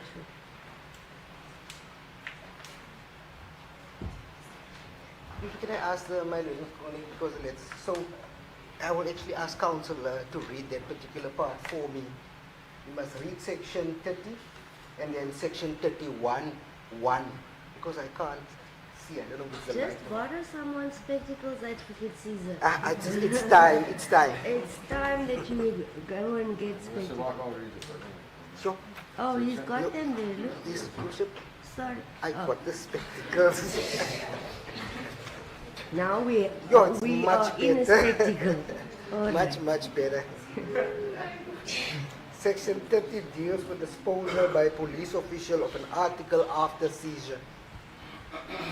A police official who seizes any article referred to in section 20, which we know it's articles which they lawfully entitled to seize from an accused or a suspect or any person who is suspected to have committed a crime, to whom any such article under the provisions of this chapter delivered may, if the article is perishable, with due regard to the interest of the persons concerned, dispose of the article in such a manner as the circumstances may require, or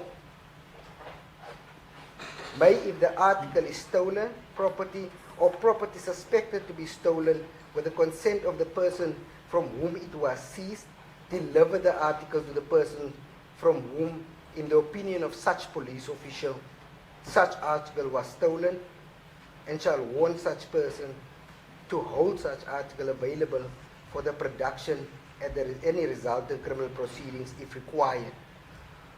I'm not going to read the last one, C. I'm going to go to section 31, subsection 1A, that deals with this particular issue.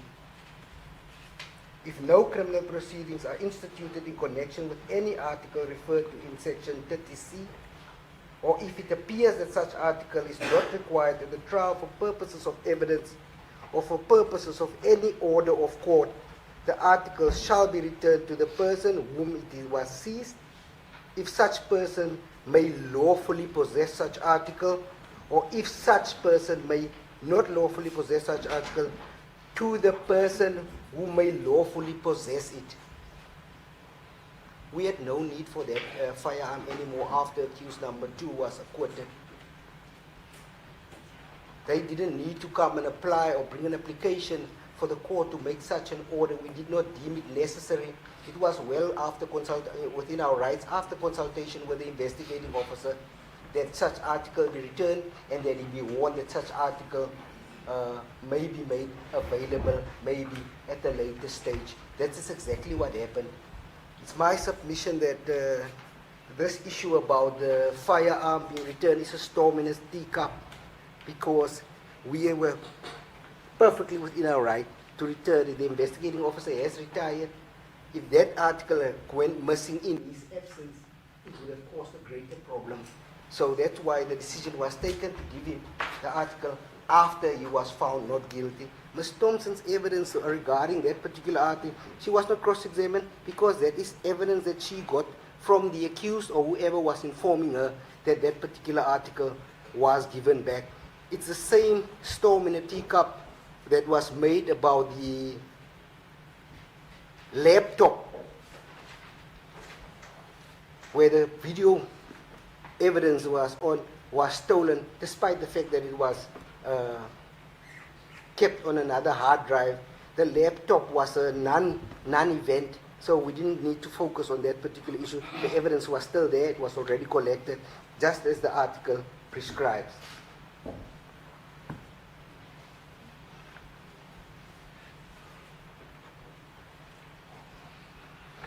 Since that issue now has been dealt with, and the law allows us to do so,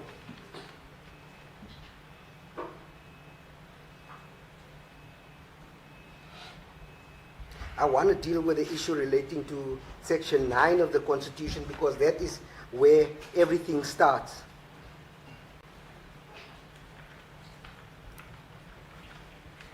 It guarantees equally before the law and the right to equal protection and benefit of the law.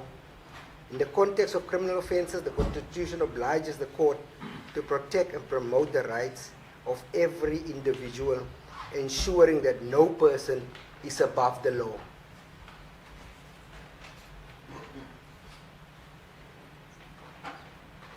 I will get to this particular part on a later stage, just to respond to what Counsel was referring to about the double-edged sword relating to the accused being treated equally before the law like anybody else, and the fact that we mentioned that he was a public figure and that he should get a more severe sentence than the normal man on the street.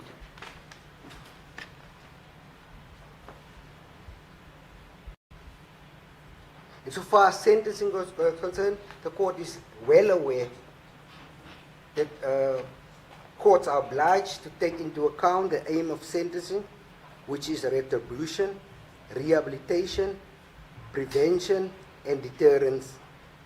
The court must consider the personal circumstances of an accused, the seriousness of the offense, and the interest of society.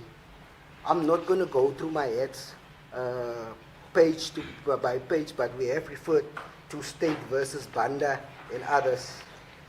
Sorry, advocacy. So I follow you. Are you doing a combination of the first and second, or which one are you busy with now? I'm So busy with page 2. Of the first. Yes, it's the first one. Thank First you. is- Just so I can follow you. Thank you. Yes, the accused's personal circumstances was well articulated by the probation officer, Ms. Thompson. I will deal with the flaws of her evidence when I refer to my supplementary heads of argument.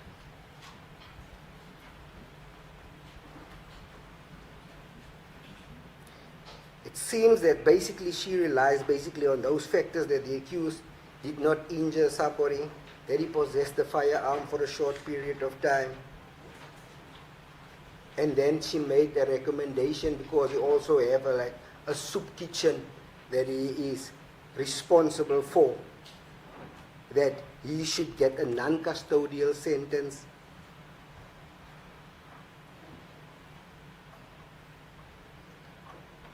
I want to add to this point, Your Worship, that I also received the matter, the judgment on sentence of Justice Brooks, this morning. I am going to go through it, but I will deal with it briefly, just briefly. If the court allows me time to read it properly,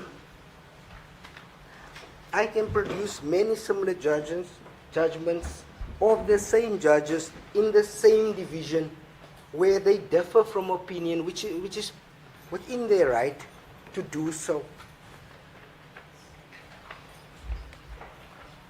I didn't deem it necessary to hand this particular judgment up by the DJP, the Deputy Judge, now retired Judge President Van Zyl, where he has an opposite view regarding firearms. The matter of, it's an appeal matter, a full bench appeal judgment.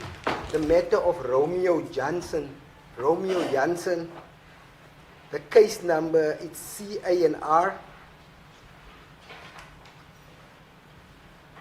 220/18. I just want to see the date when the judgment was delivered on the 29th of August 2019. This is a full bench matter where he holds the exact opposite view of what Justice Brooks held regarding the possession of firearm. And this already outweighed the judgment as counsel has handed up of Mr. Nolan Linzima Ndila, because this is a full bench judgment of the same division. I'm going to give counsel a copy as well, if I may hand it up for the court's benefit. Thank you.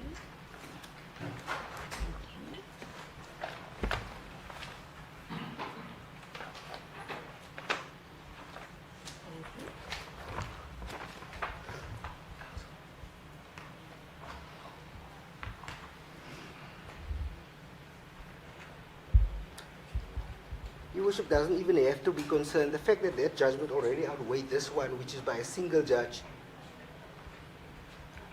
the court can rest assured, because the Supreme Court of Appeal already dealt with this particular issue relating to firearms.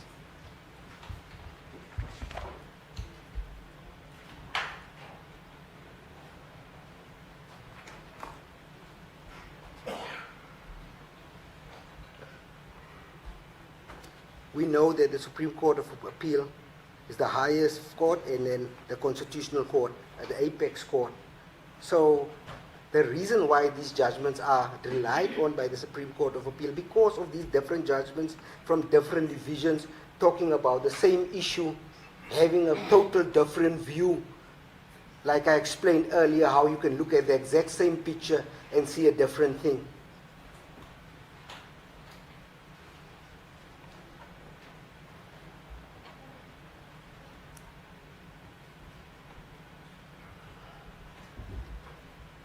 He differs from Judge Brooks, gave a direct imprisonment, quite a substantive one in that 𝐬𝐿𝐫𝐸 appeal matter.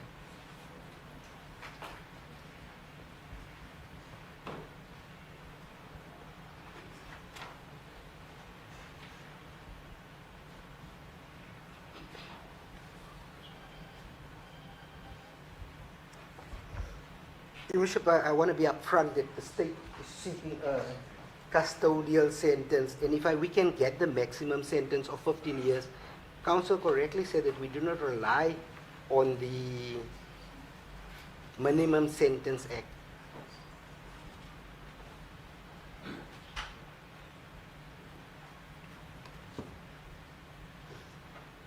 We do rely on section 121, which refers to the maximum sentence of 15 years. And I'm going to tell the court why we are relying on that particular sentence, or the request to impose at least a 15-year term imprisonment. Without being prescriptive, it is correct that the custodial sentence will send out a clear message. Counsel referred earlier about this happen regularly, where people just send fire shots at events, at funerals and so on. I must say, I only saw it on television once, is the one that was highlighted by the deputy mayor, I think, of the 𝐬𝐻𝐫𝐞𝐽 municipality.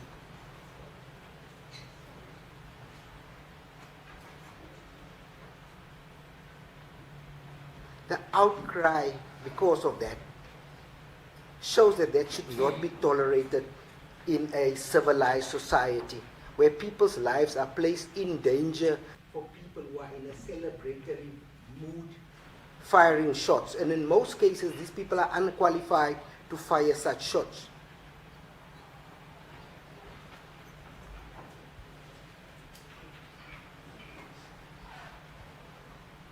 In this instance, accused did not just fire one shot and left it at that, which we can consider to be an accident.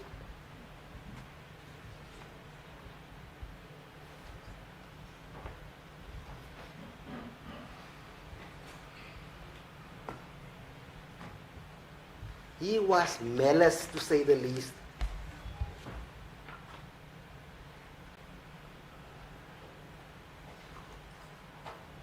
His actions constituted extreme danger to the 20,000 plus people that were present, not even mentioning the community right around Mdantsane, which we know is one of the biggest locations in South Africa. It's condensed, it's densely populated, and especially on a weekend, it is busy in Mdantsane.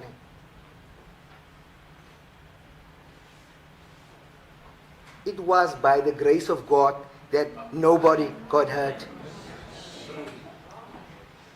I think I repeated that. I said this on the 23rd of January.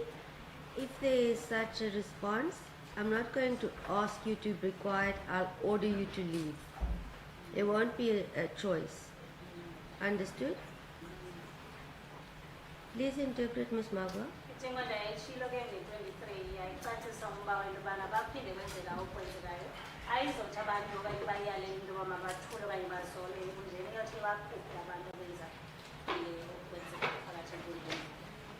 You may watch outside if it's going to cause a delay or noise. Ms. Magwa?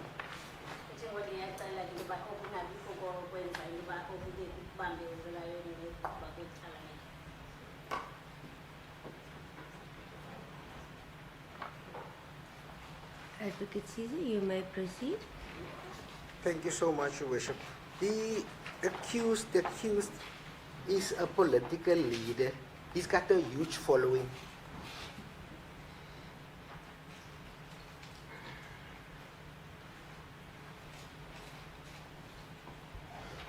Young people emulate this type of behavior.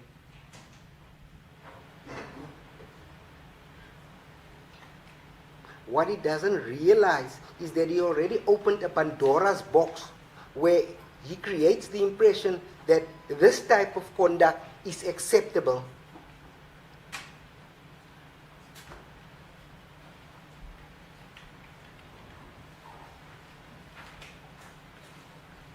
What did Pastor Mboro do? He grabbed a firearm, ran to a school, screamed it was a toy firearm. The deputy mayor of the 𝐬𝐻𝐫𝐿 municipality fired shots, screamed it was a toy firearm. That's the precedent that he set. That people think they can get away with doing these type of offenses.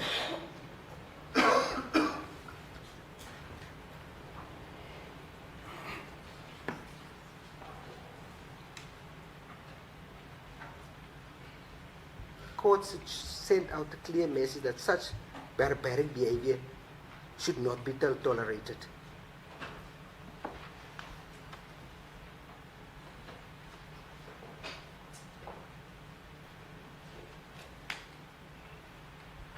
Accused is a member of parliament, a lawmaker.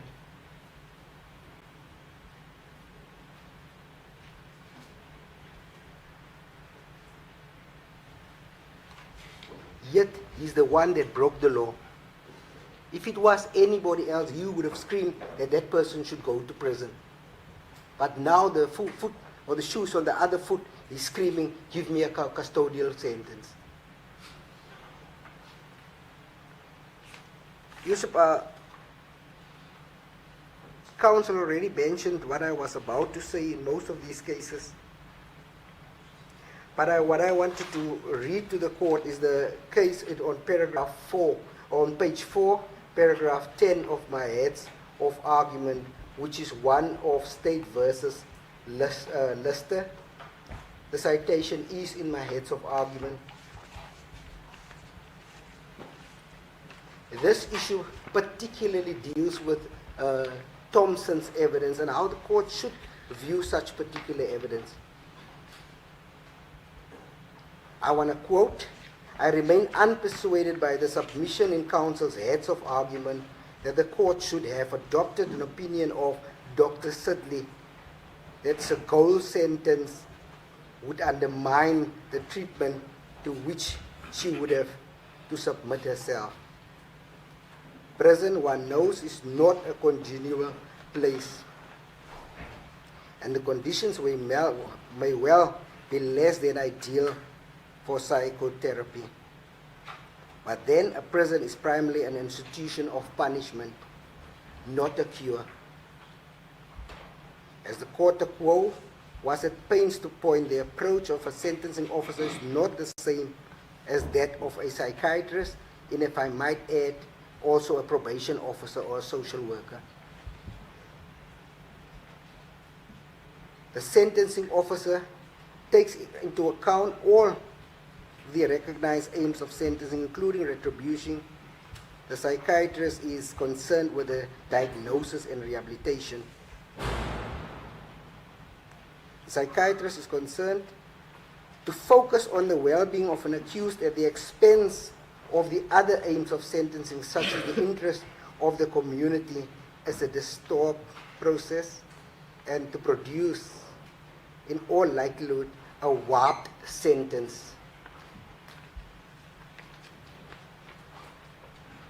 Now, I went through the Oxford Dictionary to try to understand what this word warp means.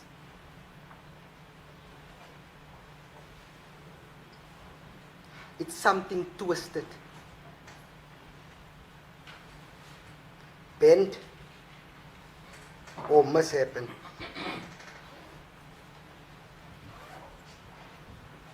It's something diverted from its original form.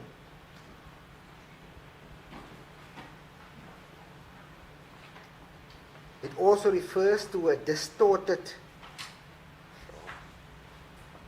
Can I borrow the glasses again? It's regarded as abnormal.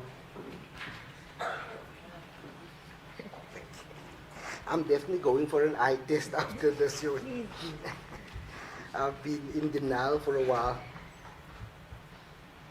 It refers to a distorted, abnormal, or perverse mental state, or sense of humor, or twisted moral values.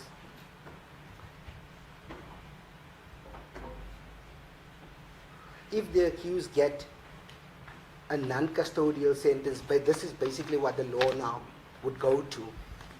It will tell people that it's okay that if you fire shots, whether it's 1 or 2 or 10 or 15 or 22, it's fine, you'll just get a fine, non-custodial sentence, because this is what the type of sentences the courts are imposed.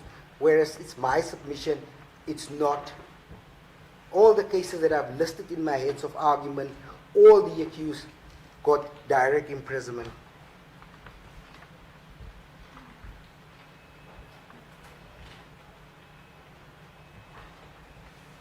Counsel also stated that I referred to the Minimum Sentence Act.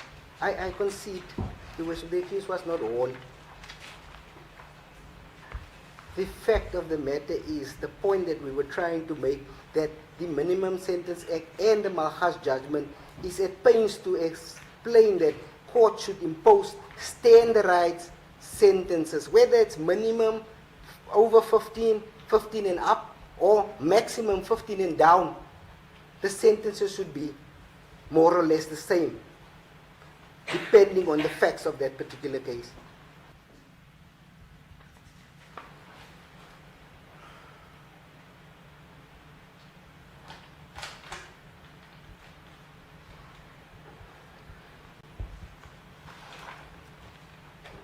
I did not refer to Malgas because I want to draw the court attention that the accused should get the minimum sentence, which is 15 years and above. I drew the court's attention to the Malgas case to inform the court that that's basically what it boils down to, that for certain type of offenses, standardized sentences, whether it's minimum or maximum, should be imposed. That was the intention of the legislator.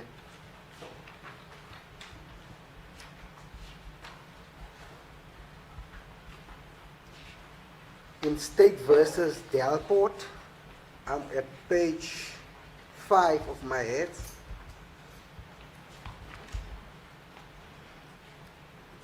Paragraph 14.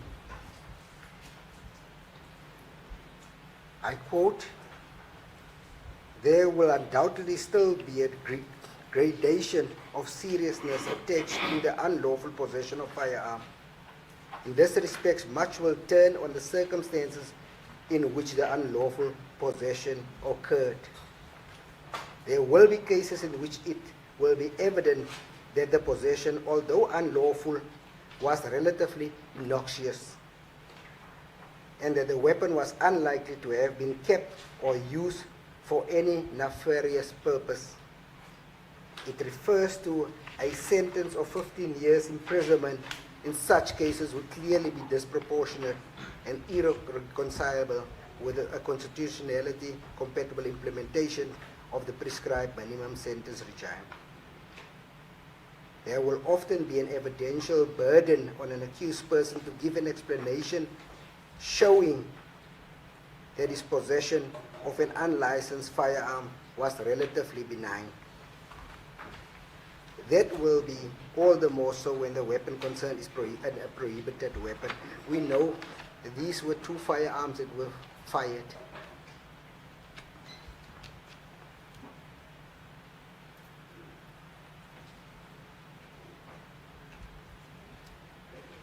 There was a submission that nobody came to come and testify. Already, we argued this point already.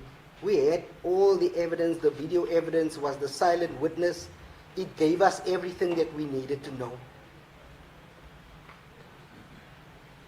No witness would have been able to describe everything that we saw on that video.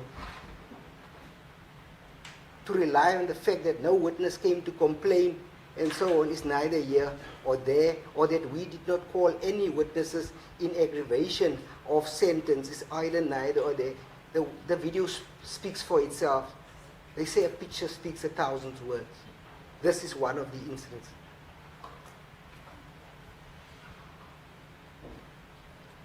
I always have an issue when I see words like innocuous and so on. I'd like to consult the dictionary to understand what is this person trying to say when he uses words like that. The word in this innocuous, in this context, is meant not harmful, injuries.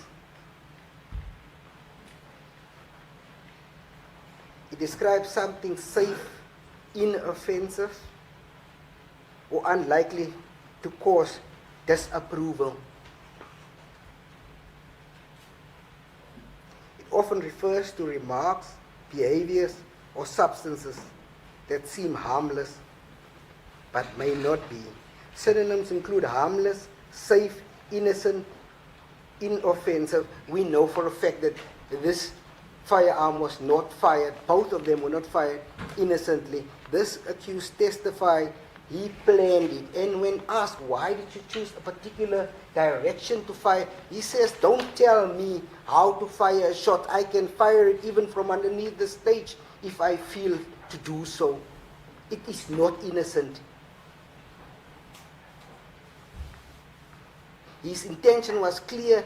He was going to do whatever he wanted to do, regardless of the circumstances and the situation and the danger it might have caused to the people around him. It was on the video, it was clear people were running. He disputed it until the last minute, but the evidence was there, we've seen it. There were 7 people in the direction, 20,000 right around where he was standing. For him to rely on the police that did not charge him and all that, that's an issue that needs to be dealt with by the police themselves in their internal investigations.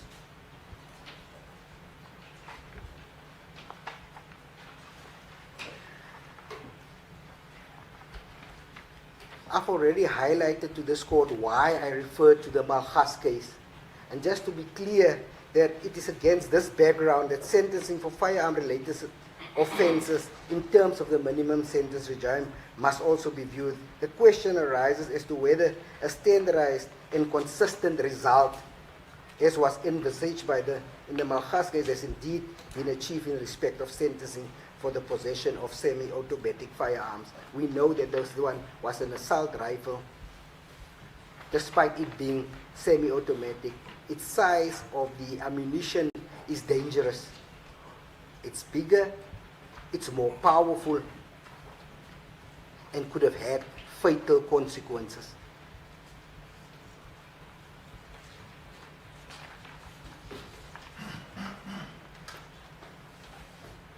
So the Supreme Court of Appeal referred to the tendency of the courts to use, even if only it's a starting point, historical sentencing patterns as a provisional standard for comparison when deciding whether a prescribed sentence should be regarded as unjust. Again, like I said earlier, it's neither whether it's a minimum sentence that's applicable or maximum sentence, but a standardized approach to sentences for certain offenses.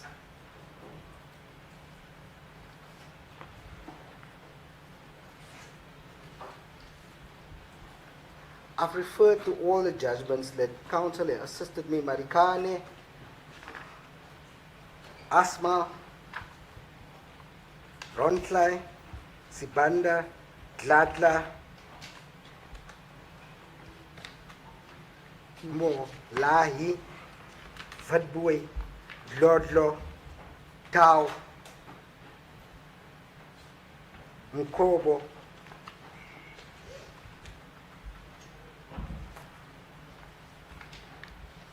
the judgment that is closer, in my view, to more or less the same similar circumstances, not the firing.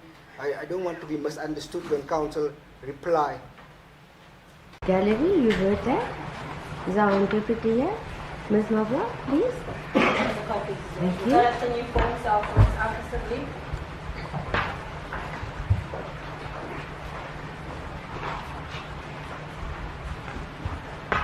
Just a minute, sorry.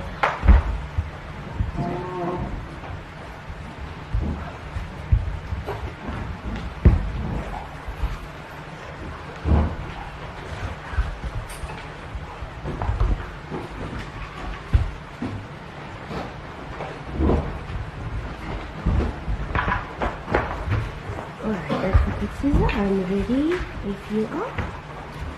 Thank you, Worship. Your Worship, I don't know how counsel expect me to impress my bosses, as he has done half of my job for me. One thing is certain, I'm not going to pay him 1 cent for that, Your Worship, for attempting to do my work for me. Please go ahead. Your Worship, when I was at the magistrate's course many years ago, they had this 3D dimension on the board where we each were required to say or what exactly was on that particular 3D dimension. Some saw elephants, I saw a head of a man, an old man, even some saw a lion, some saw 3 heads. The point that I'm trying to make, Your Worship, is that we're looking at the exact same set of facts with different views relating to that particular fact. That is the court's duty to find which one is the more plausible argument. It's not for me to minimize counsel's argument and vice versa.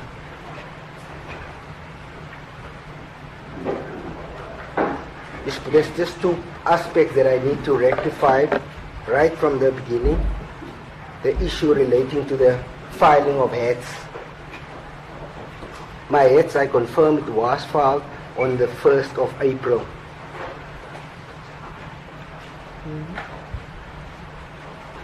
The issue that I need to address is the condemnation issue, because I did call Mr. Mkhwanazi on the 31st, informing him that my heads are ready, it's ready to be filed.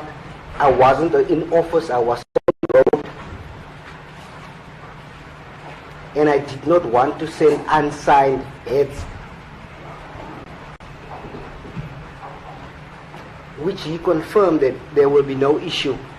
Why counsel raised it like I had to apply for condemnation? To me, that is sufficient. It was filed first thing on the 1st of April when I got back to the office.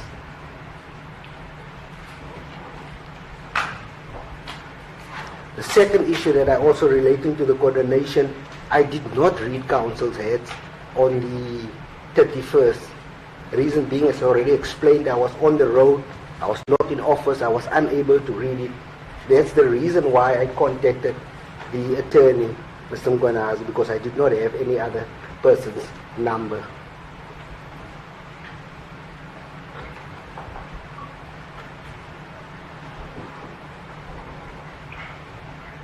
It's my view, a response to the heads of counsel in the supplementary heads. There's no need to apply for condemnation on that aspect. That's a matter for debate. The second issue that I want to address is relating to the firearm that was given back to accused number 2.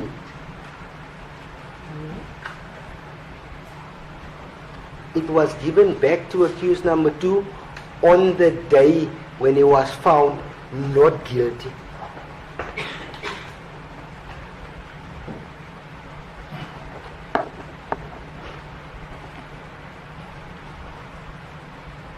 There was a prior agreement between the attorney for accused number 2 via emails that was sent to one another between me and that should accused number 2 be found not guilty, then the firearm would be returned.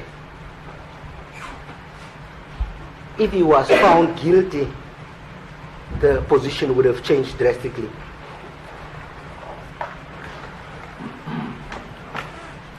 The issue about the firearm being given back, it's our submission that that is a storm in a teacup. We are fully within our rights.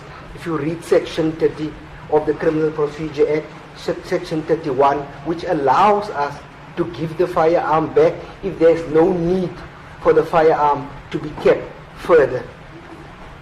If I might read, just to assist counsel, what this particular section says relating to that.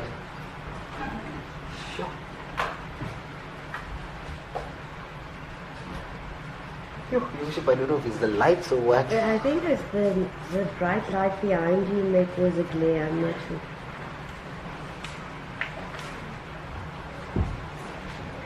Can I ask my learned colleague, because so I would actually ask counsel to read that particular part for me. You must read Section 30 and then Section 31(1), because I can't see. I don't know if it's the light. Just borrow someone's spectacles, Advocate Caesar. It's time. It's time that you go and get spectacles. I'll read it. So, Oh, he's got them there, look. this Bishop, Sorry. I got the spectacles. Now we it's are much in a better. spectacle. All right. Much better. Section 30 deals with disposal by a police official of an article after seizure. A police official who seizes any article referred to in Section 20, which we know It's articles which they lawfully entitled to seize from an accused or a suspect or any person who is suspected to have committed the crime, to whom any such article under the provisions of this chapter delivered may, if the article is perishable, with due regard to the interest of the persons concerned, dispose of the article in such a manner as the circumstances may require, or may, if the article is stolen property or property suspected to be stolen with the consent of the person from whom it was seized, deliver the article to the person from whom, in the opinion of such police official, such article was stolen, and shall warn such person to hold such article available for the production at any resultant criminal proceedings if required. I'm not going to read the last one, C. I'm going to go to section 31, subsection 1A, that deals with this particular issue. If no criminal proceedings are instituted in connection with any article referred to in section 30C, or if it appears that such article is not required in the trial for purposes of evidence or for purposes of any order of court, the article shall be returned to the person whom it was seized, if such person may lawfully possess such article, or if such person may not lawfully possess such article, to the person who may lawfully possess it. We had no need for that firearm anymore after accused number 2 was acquitted. They didn't need to come and apply or bring an application for the court to make such an order. We did not deem it necessary. It was well after within our rights, after consultation with the investigating officer, that such article be returned and that it be warned that such article may be made available maybe at a later stage. That is exactly what happened. It's my submission that this issue about the firearm being returned is a storm in a teacup, because we were perfectly within our right to return it. The investigating officer has retired. If that article went missing in his absence, it would have caused a greater problem.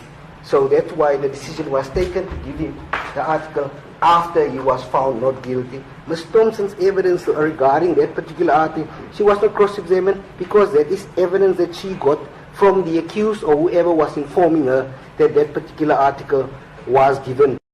It's the same storm in a teacup that was made about the laptop,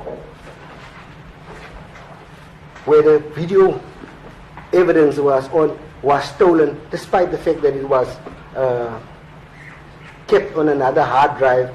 The laptop was a non-event, so we didn't need to focus on that particular issue. The evidence was still there, it was already collected, just as the article prescribes.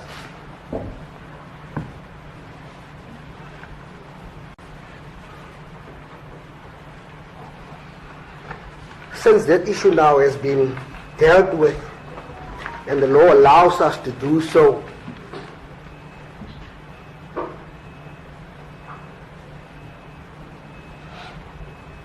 I want to deal with the issue relating to section 9, of where everything starts.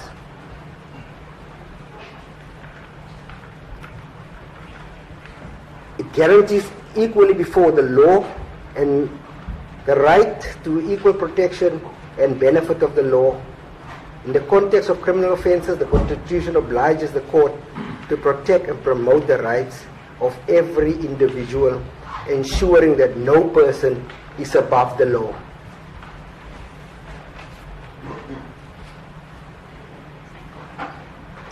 I will get to this particular part in a later stage, just to respond to what Counsel was referring to about the double-edged sword relating to the accused being treated equally before the law like anybody else, and the fact that we mentioned that he was a public figure and that he should get a more severe sentence than the normal man on the street.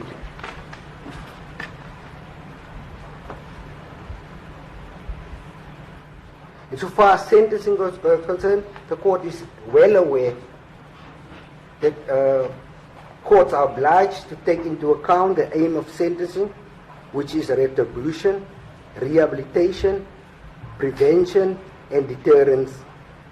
The court must consider the personal circumstances of an accused, the seriousness of the offense, and the interest of society. I'm not going to go through my acts page by page, but we have referred to State versus Banda and others.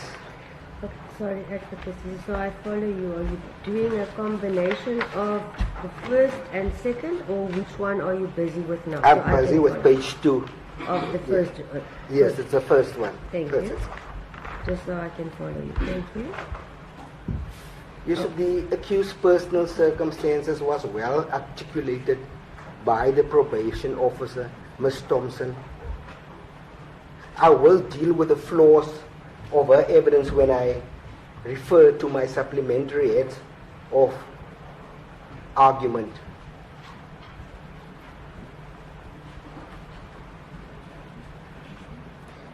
It seems that basically she relies on those factors that the accused did not injure somebody, that he possessed a firearm for a short period of time. And then she made a recommendation because he also have a soup kitchen that he is responsible for, that he should get a non-custodial sentence.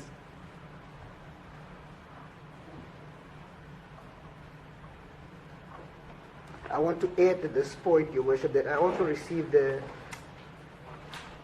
matter, the judgment on sentence of Justice Brooks this morning. I am going to go through it, but I will deal with it briefly, just briefly. If the court allows me time to read it properly,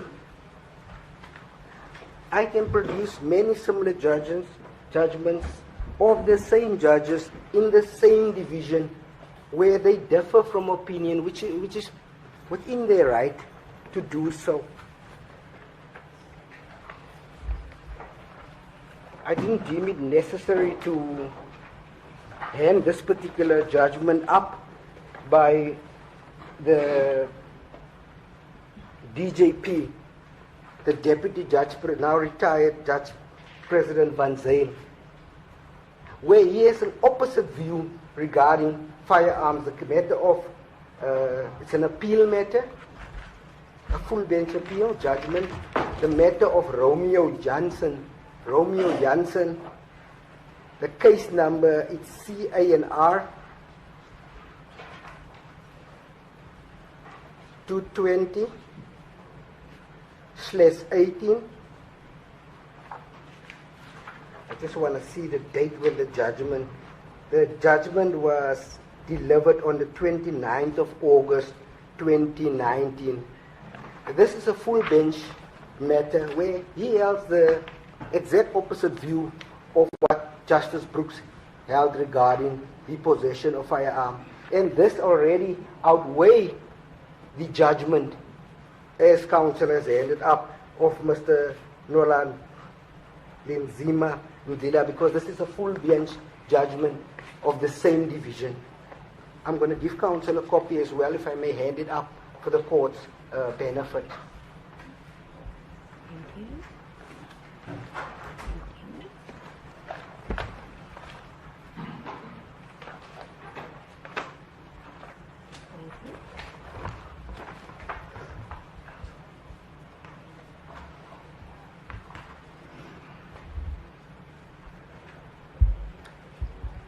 Your Worship doesn't even have to be concerned. The fact that that judgment already outweighed this one, which is by a single judge, the court can rest assured, because the Supreme Court of Appeal already dealt with this particular issue relating to firearms.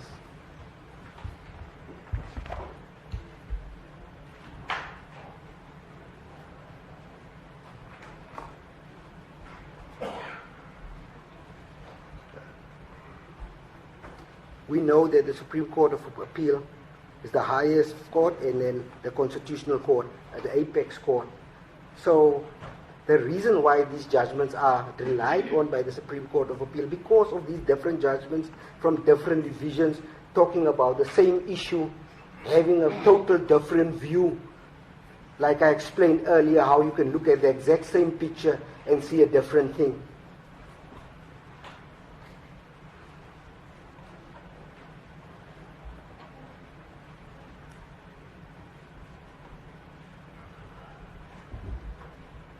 He differs from Judge Brooks, gave a direct imprisonment, quite a substantive one in that Romeo Johnson appeal matter.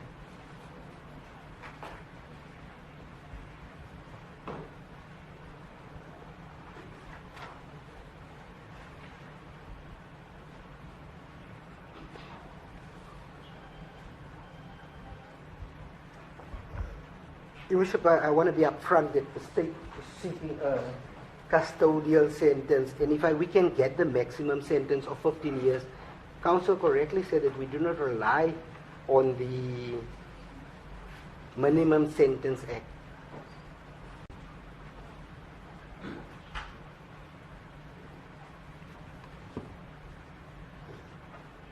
We do rely on section 121, which refers to the maximum sentence of 15 years. And I'm going to tell the court why we are relying on that particular sentence, or the request to impose at least a 15-year term imprisonment. Without being prescriptive, it is correct that the custodial sentence will send out a clear message. Counsel referred earlier about this happen regularly, where people just send fire shots at events, at funerals and so on. I must say, I only saw it on television once, is the one that was highlighted by the Deputy Mayor, I think, of the 𝐬𝐻𝐫𝐽𝐻 municipality.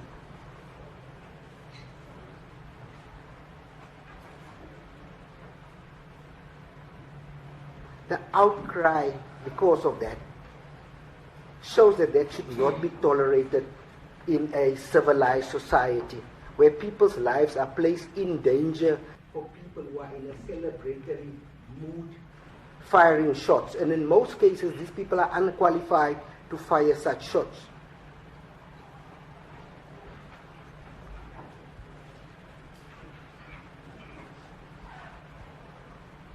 In this instance, accused did not just fire one shot and left it at that, which we can consider to be an accident.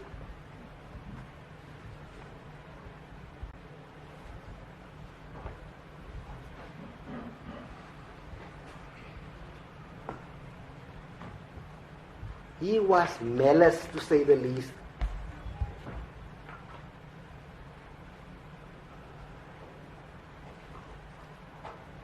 His actions constituted extreme danger to the 20,000 plus people that were present, not even mentioning the community right around Mdantsane, which we know is one of the biggest locations in South Africa.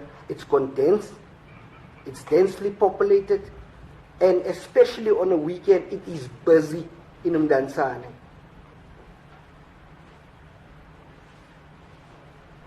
It was by the grace of God that nobody got hurt.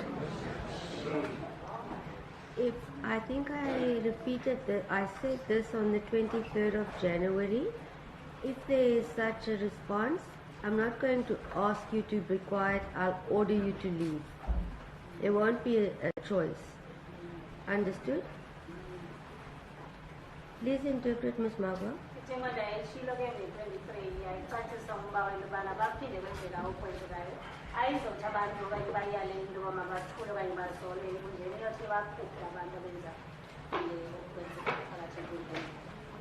You may watch outside if it's going to cause a delay in or noise. Ms. Magwa?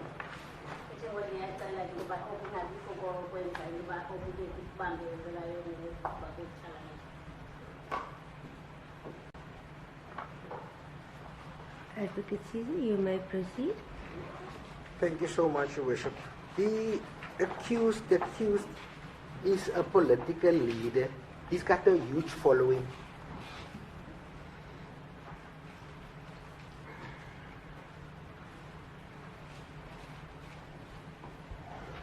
young people emulate this type of behavior.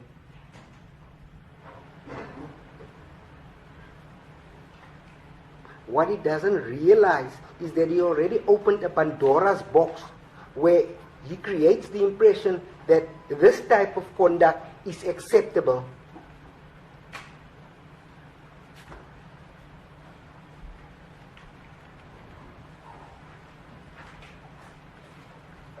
What did Pastor Mboro do? He grabbed a firearm, ran to a school, screamed it was a toy firearm. The deputy mayor of the 𝐬𝐮𝐬𝐫𝐿𝐺 municipality fired shots, screamed it was a toy firearm. That's the precedent that he set. That people think they can get away with doing these type of offenses.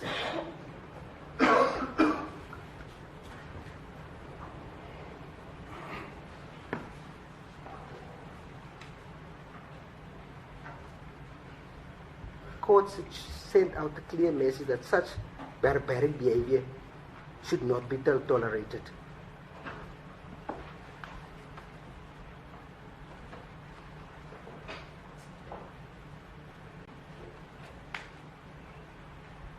Accused is a member of parliament, a lawmaker.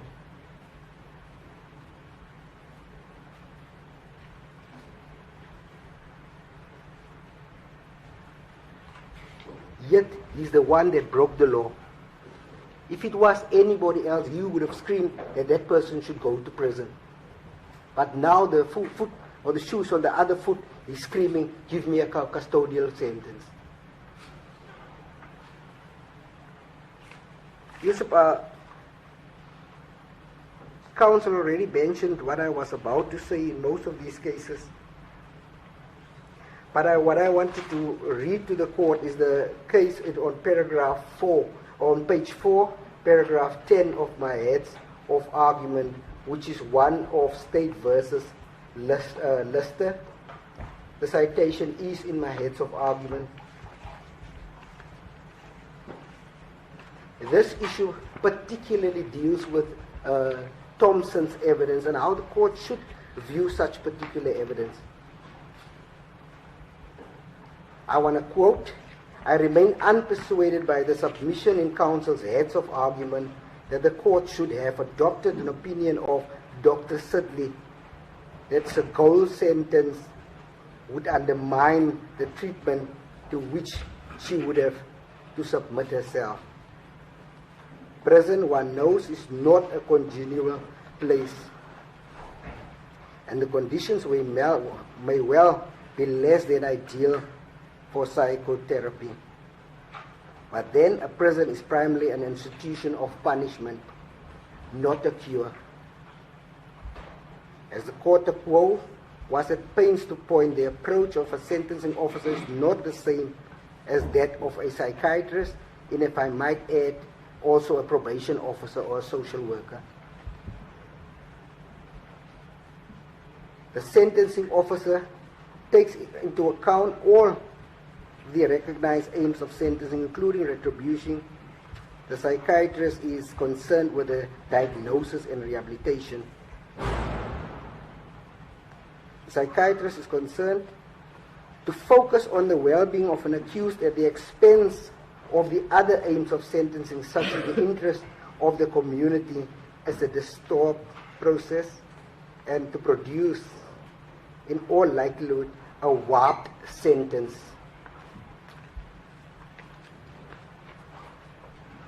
Now, I went through the Oxford Dictionary to try to understand what this word warp means.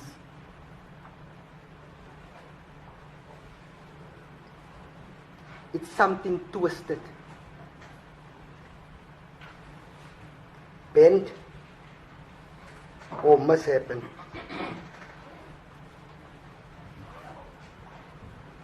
It's something diverted from its original form.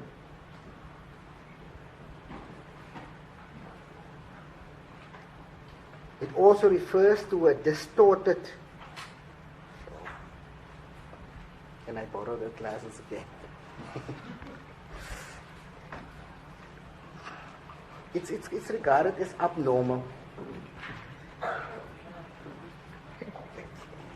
I'm definitely going for an eye test after this one. I've been in denial for a while.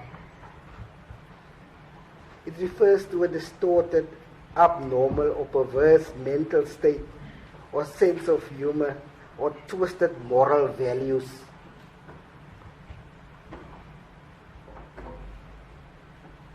If the accused get a non-custodial sentence, but this is basically what the law now would go to. It will tell people that it's okay that if you fire shots, whether it's 1 or 2 or 10 or 15 or 22, it's fine, you'll just get a fine, non-custodial sentence, because this is what the type of sentences the courts are imposed. Whereas it's my submission, it's not. All the cases that I've listed in my heads of argument, all the accused got direct imprisonment.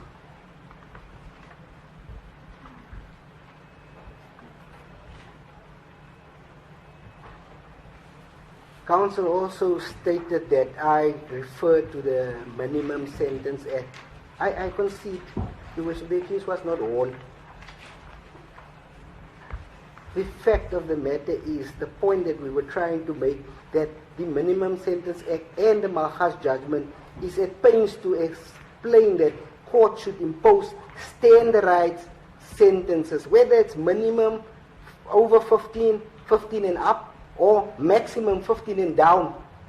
The sentences should be more or less the same, depending on the facts of that particular case.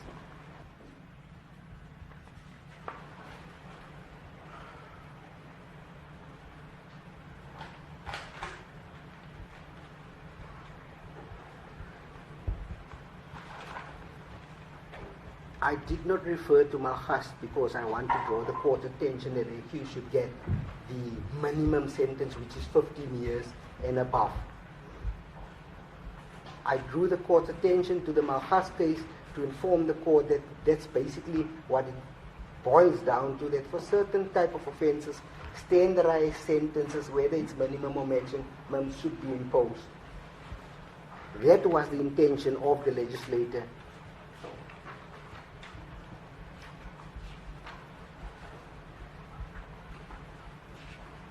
In State versus Delport, I'm at page 5 of my head.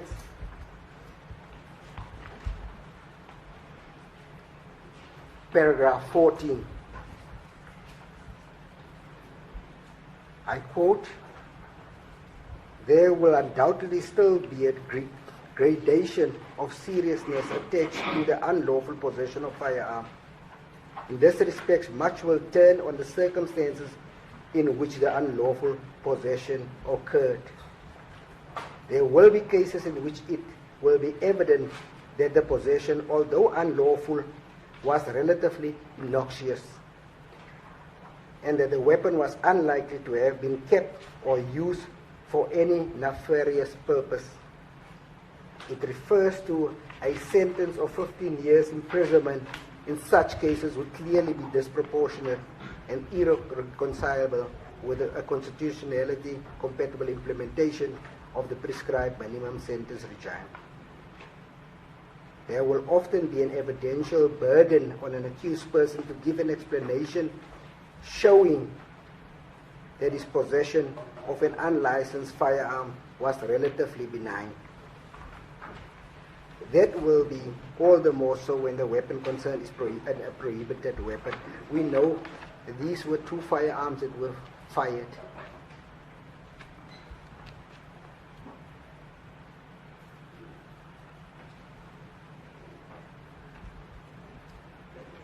There was a submission that nobody came to come and testify. Already, we argued this point already. We had all the evidence. The video evidence was the silent witness. It gave us everything that we needed to know.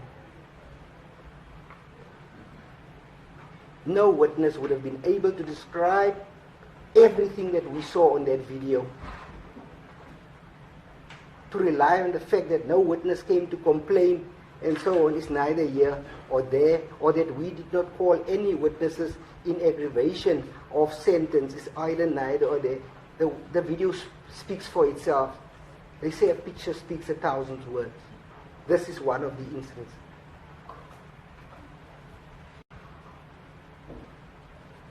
I always have an issue when I see words like innocuous and so on. I'd like to consult the dictionary to understand what is this person trying to say when he uses words like that. The word in this innocuous, in this context, is meant not harmful, injuries. It describes something safe, inoffensive, or unlikely to cause disapproval. It often refers to remarks, behaviors, or substances that seem harmless but may not be. Synonyms include harmless, safe, innocent, inoffensive. We know for a fact that this firearm was not fired. Both of them were not fired innocently. This accused testified he planned it. And when asked, why did you choose a particular direction to fire, he says, don't tell me how to fire a shot. I can fire it even from underneath the stage if I feel to do so. It is not innocent. His intention was clear. He was going to do whatever he wanted to do, regardless of the circumstances and the situation and the danger it might have caused to the people around him. It was on the video, it was clear people were running. He disputed it until the last minute, but the evidence was there, we've seen it. There were 7 people in the direction, 20,000 right around where he was standing. For him to rely on the police that did not charge him and all that, that's an issue that needs to be dealt with by the police themselves in their internal investigations.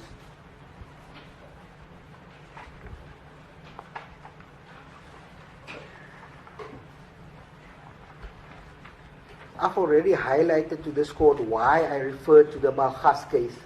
And just to be clear that it is against this background that sentencing for firearm-related offences in terms of the minimum sentence regime must also be viewed. The question arises as to whether a standardized and consistent result, as was envisaged in the 𝐬𝐻 case, has indeed been achieved in respect of sentencing for the possession of semi-automatic firearms. We know that this one was an assault rifle, despite it being semi-automatic.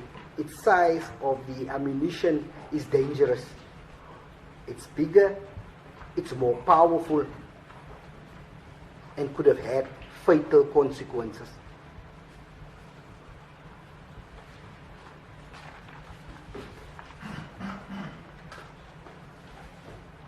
So the Supreme Court of Appeal referred to the tendency of the courts to use, even if only it's a starting point, historical sentencing patterns as a provisional standard for comparison when deciding whether a prescribed sentence should be regarded as unjust. Again, like I said earlier, it's neither whether it's a minimum sentence that's applicable or maximum sentence, but a standardized approach to sentences for certain offenses.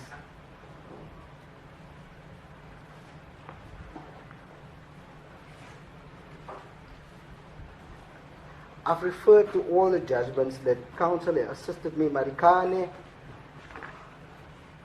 Asma, Rontlai, Sibanda, Gladla,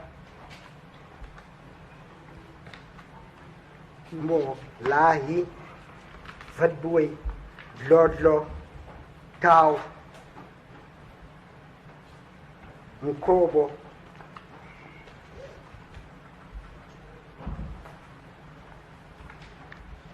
the judgments closer, in my view, to more or less the same similar circumstances, not the firing we misunderstood when counsel replied. It's not the firing of the shots for celebratory purposes and so on. I don't want to be misunderstood, but what I understand, what I want to point out, these people did not have the firearms for long periods of time.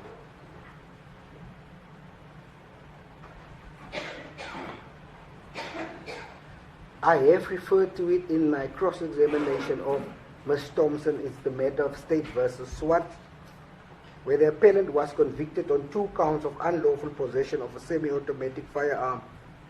The court confirmed the minimum sentence of 15 years on one of the counts in view of the fact that the appellant had offered a denial of possession, which denial was found to be false, which is the same as this instance. He said he had a firearm, he said it's a toy. He still maintains it's a toy, regardless of the evidence, already overwhelming evidence proving otherwise, that this was indeed a real firearm, owned by the owner, which we gave the firearm back to, which was ballistically linked. Back to after he was found not guilty and discharged.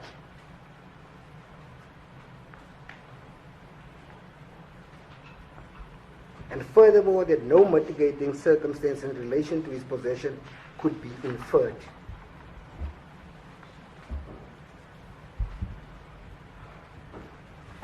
The court held in the Swartz case that there was nothing to place in unlawful possession of the firearm in a less heinous light than that which motivated the lawmaker to lay a minimum sentence of 15 years. However, on a further count of unlawful possession of a semi-automatic firearm, the appeal against the minimum sentence imposed was upheld and replaced with a sentence of 7 years imprisonment. This gentleman had 2 firearms. Ms. Thompson testified, said, 2 firearms, not taking into consideration, even when it was pointed out to her that the accused fired with 2 different caliber firearms, which he denied that he knew that the one was smaller or bigger, something that was so obvious to see. I don't know firearms well, but you know one is a rifle, the big one, and one is small, it's a handgun.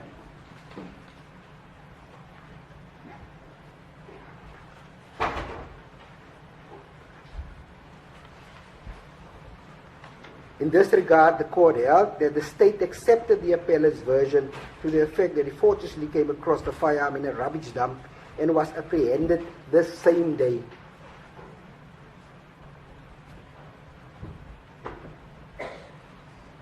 Here Ms. Thompson was saying, we didn't know how long did he have it, and all. The fact of the matter is a day has got 24 hours in it, and he was apprehended the same day.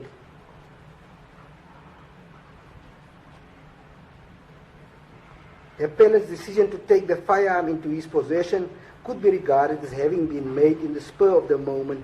Furthermore, it was held that the appellant did not have the firearm in his possession for a very long before he was apprehended. He didn't have it long, same as was alluded by Ms. Thompson, yet this is the sentence the appellant was given.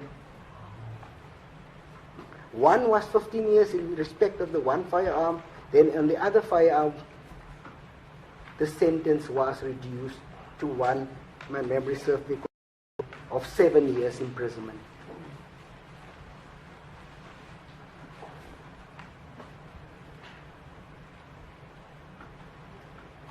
The court held that if the circumstances of the crime was such as to make a sentence of 15-year imprisonment thus proportionate. That was the one that he did not have for a long time. The other one, we didn't know how long he had the firearm in his possession. What I want to point out in this particular matter, it's not said whether he fired shots with this particular firearm or not, or whether he used it in the commission of further offenses. If my memory serves me correctly, Counsel Mr. 𝐬𝐝 did point out that matter. It's just I can't remember what exactly was said regarding that particular point, but the fact of the matter is that he did not have the firearm for a long time. So in State versus Delport, although dealing with a fully automatic firearm, 𝐬𝐻𝐫𝐿 expressed reservations about the suggestion in some judgments that the possession of a unlicensed firearm should be treated as serious only only if the weapon had been used for the commission of the offense. The point that I just raised just before this, it looks like the impression is created that if you have a firearm in your possession, you should commit other serious offenses for you to qualify for a 15-year imprisonment, which is not the intention of the legislator. That's why the Firearms Control Act was enacted, because of the seriousness, and that Parliament deemed it necessary, the legislator deemed it necessary to make a specific act for firearms because of the serious nature that it poses.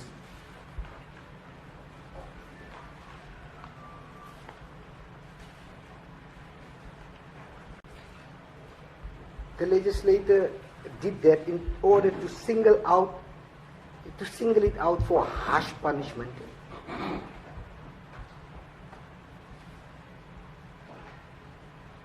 You are already guided by the cases in the Supreme Court of Appeal. You don't need to really consider all the other cases, whereas there's already authority from the Supreme Court of Appeal saying that harsh punishment should be imposed.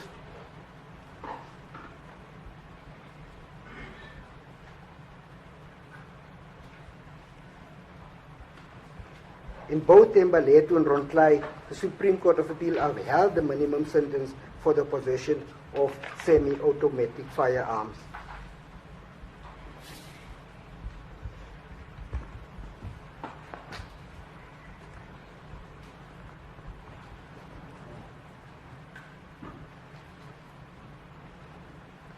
So in cases where an accused is convicted of a stand-alone offense of unlawful possession of a semi-automatic, the courts are taking an increasingly unsympathetic stance towards offenders, and terms of imprisonment to the range of 7 to 10 years imprisonment are commonly imposed.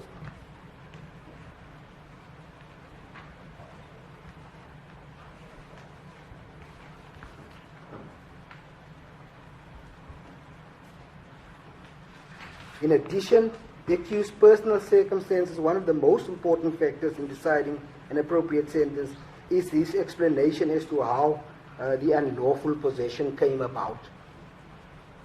What did he say? He's planned it all along. Him and the EFF planned this all along, that this is what they're going to do for show, to entertain the crowd, not taking into consideration the consequences it might have caused.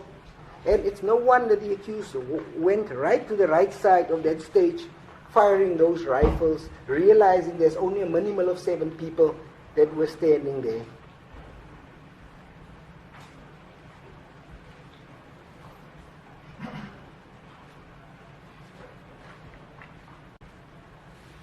It seems that the judicial sentiment increasingly does not support the view that possession of an unlicensed firearm should be treated as serious only if the weapon has been used in the commission of the offense. And in this case, we know for a fact that he did not, he used it. He was found guilty of all the other alternative counts, or the other counts, because he has used that. He was charged for that, and he was convicted of those offenses. I've already alluded to the fact that there were so many people there, and the danger there that the accused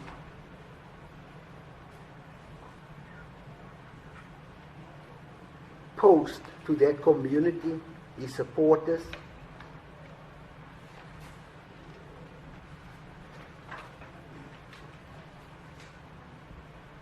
Therefore, the state prays for the maximum sentence of 15 years imprisonment in light of these aggravating circumstances and factors that I've already pointed out to the court. Without being prescriptive, the court, and in respect of the possession, unlawful possession of a firearm, the accused should have actually been charged being in possession of at least 22 of those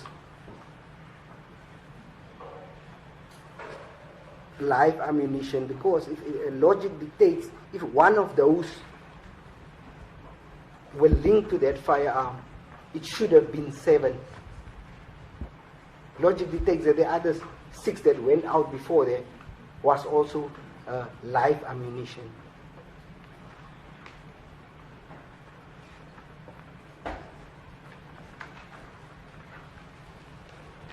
In respect of count 3, 4, and 5, the state will submit that fines may be imposed on those sentences. The state will not oppose such type of sentence, and that these sentences, because of it's in a single event, different counts arising from one single intent, that these sentences may run concurrently.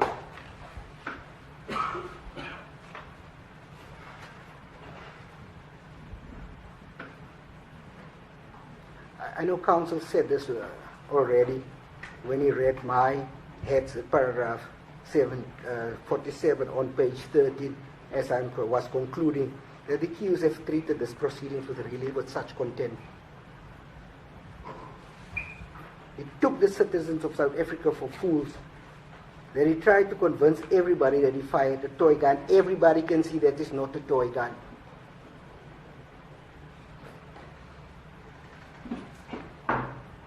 He blamed everybody for his actions. Confused the law with politics. He practiced all intimidating tactics by hiding behind crowns. He dragged us to be participants in this show. It's time for this court to tell him that this show is over.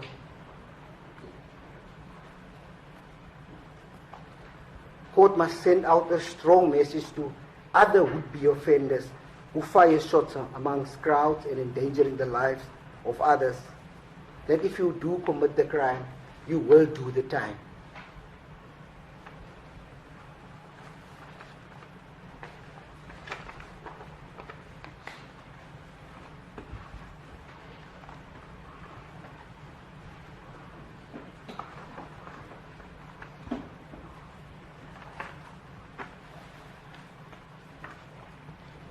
Counsel referred to the supplementary acts as a repetition.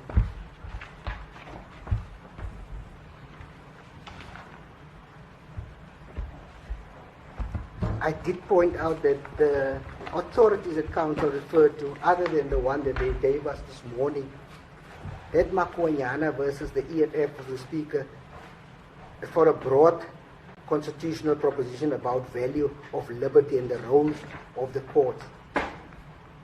I submit that these authorities are entirely inapplicable to the present sentencing inquiry. It's not applicable, it deals with the death penalty. We are not seeking the death penalty.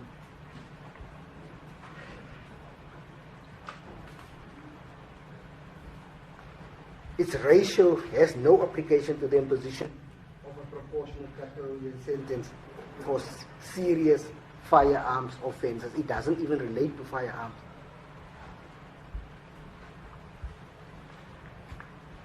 It concerns a constitutional crisis involving Parliament.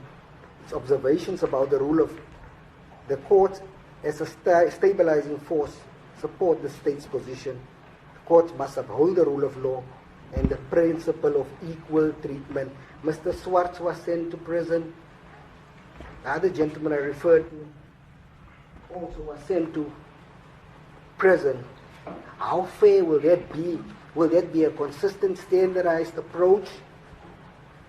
If a non-custodial sentence, what must Mr. Swartz think when he hears or sees that the accused, because of his standing in society, the fact that he's famous, that he did not get a custodial sentence like the ordinary man on the street? It's my submission that will be really a discrimination against the poor in favor of those powerful.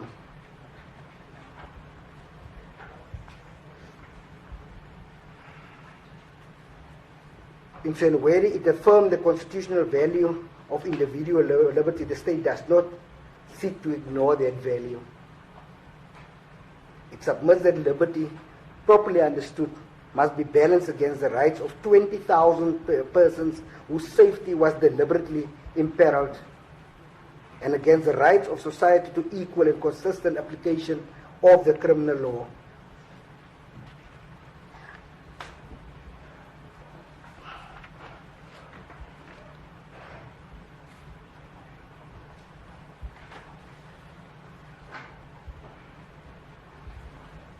Counsel said that I asked one thing and then I referred to another thing.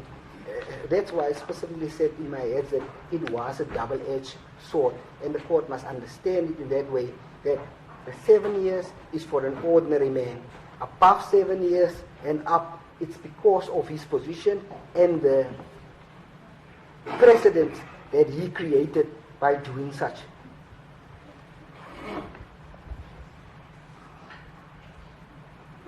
This is the case of Pretorius. Pretorius was never charged for being in possession of a firearm. He was charged for discharging a firearm in a restaurant of 200 people. He was charged with unlawful possession of ammunition and not possession of firearm.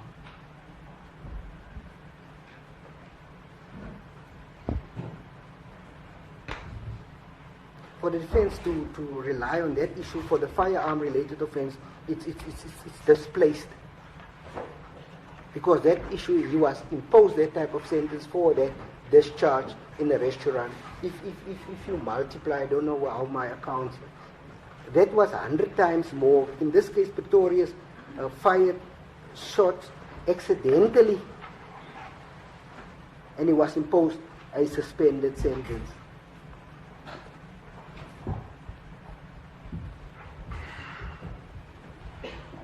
In contrast with the accused who fired, according to him, deliberately so, says he can fire any way he feels, deems it fit. Here this man was apologetic because he knew he was not supposed to do that. In this case, the accused says, I can do as I please, don't tell me how to conduct my business.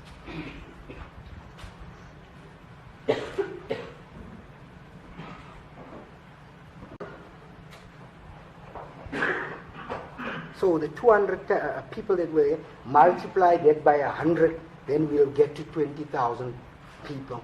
That's how serious this was.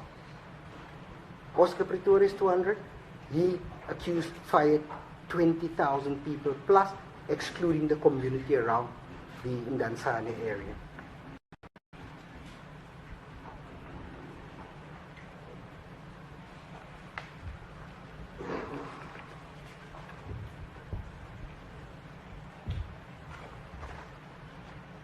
So the aggravating factors, just to conclude, that the court must consider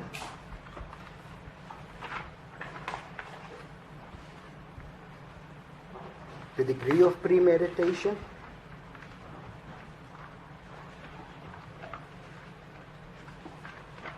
the lack of remorse,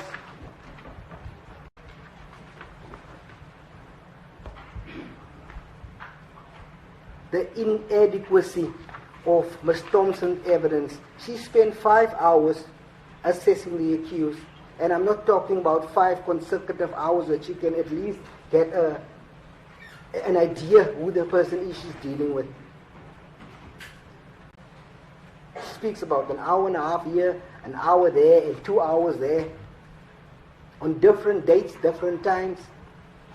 She was just basically there to do a job, just to compile a report for the purposes of these proceedings, but did not compile it to assist this court to come to the correct decision. She was biased in her assessment.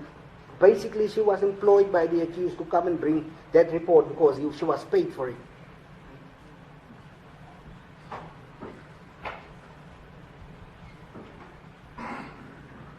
His absence of remorse, insight, and accountability.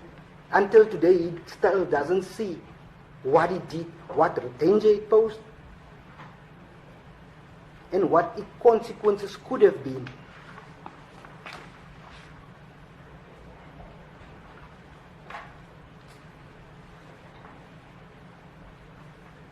His position as a public leader and a role model.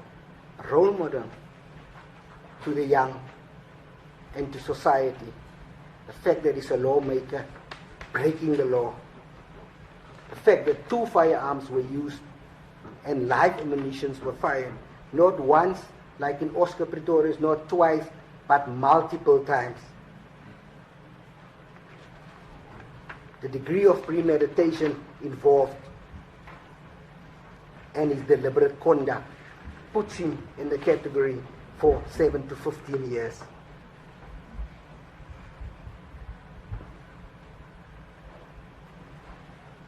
If the court imposes a custodial sentence, it will satisfy the principles as set out in State versus 𝐮𝐻𝐻. And the court will do its constitutional mandate of equal treatment before the law and will serve the legitimate and pressing interests of a society that has the right to expect that its leaders and lawmakers be subjected and to obey the same law that they are elected to uphold. That's my submission, unless there's anything else the court wants to hear on.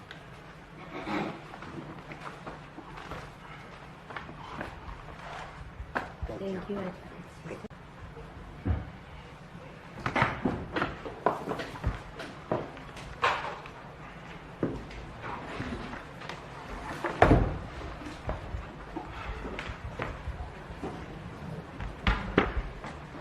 Be with you now. I just want to get the charge sheet and endorsement. Be with you now. Get into that, okay?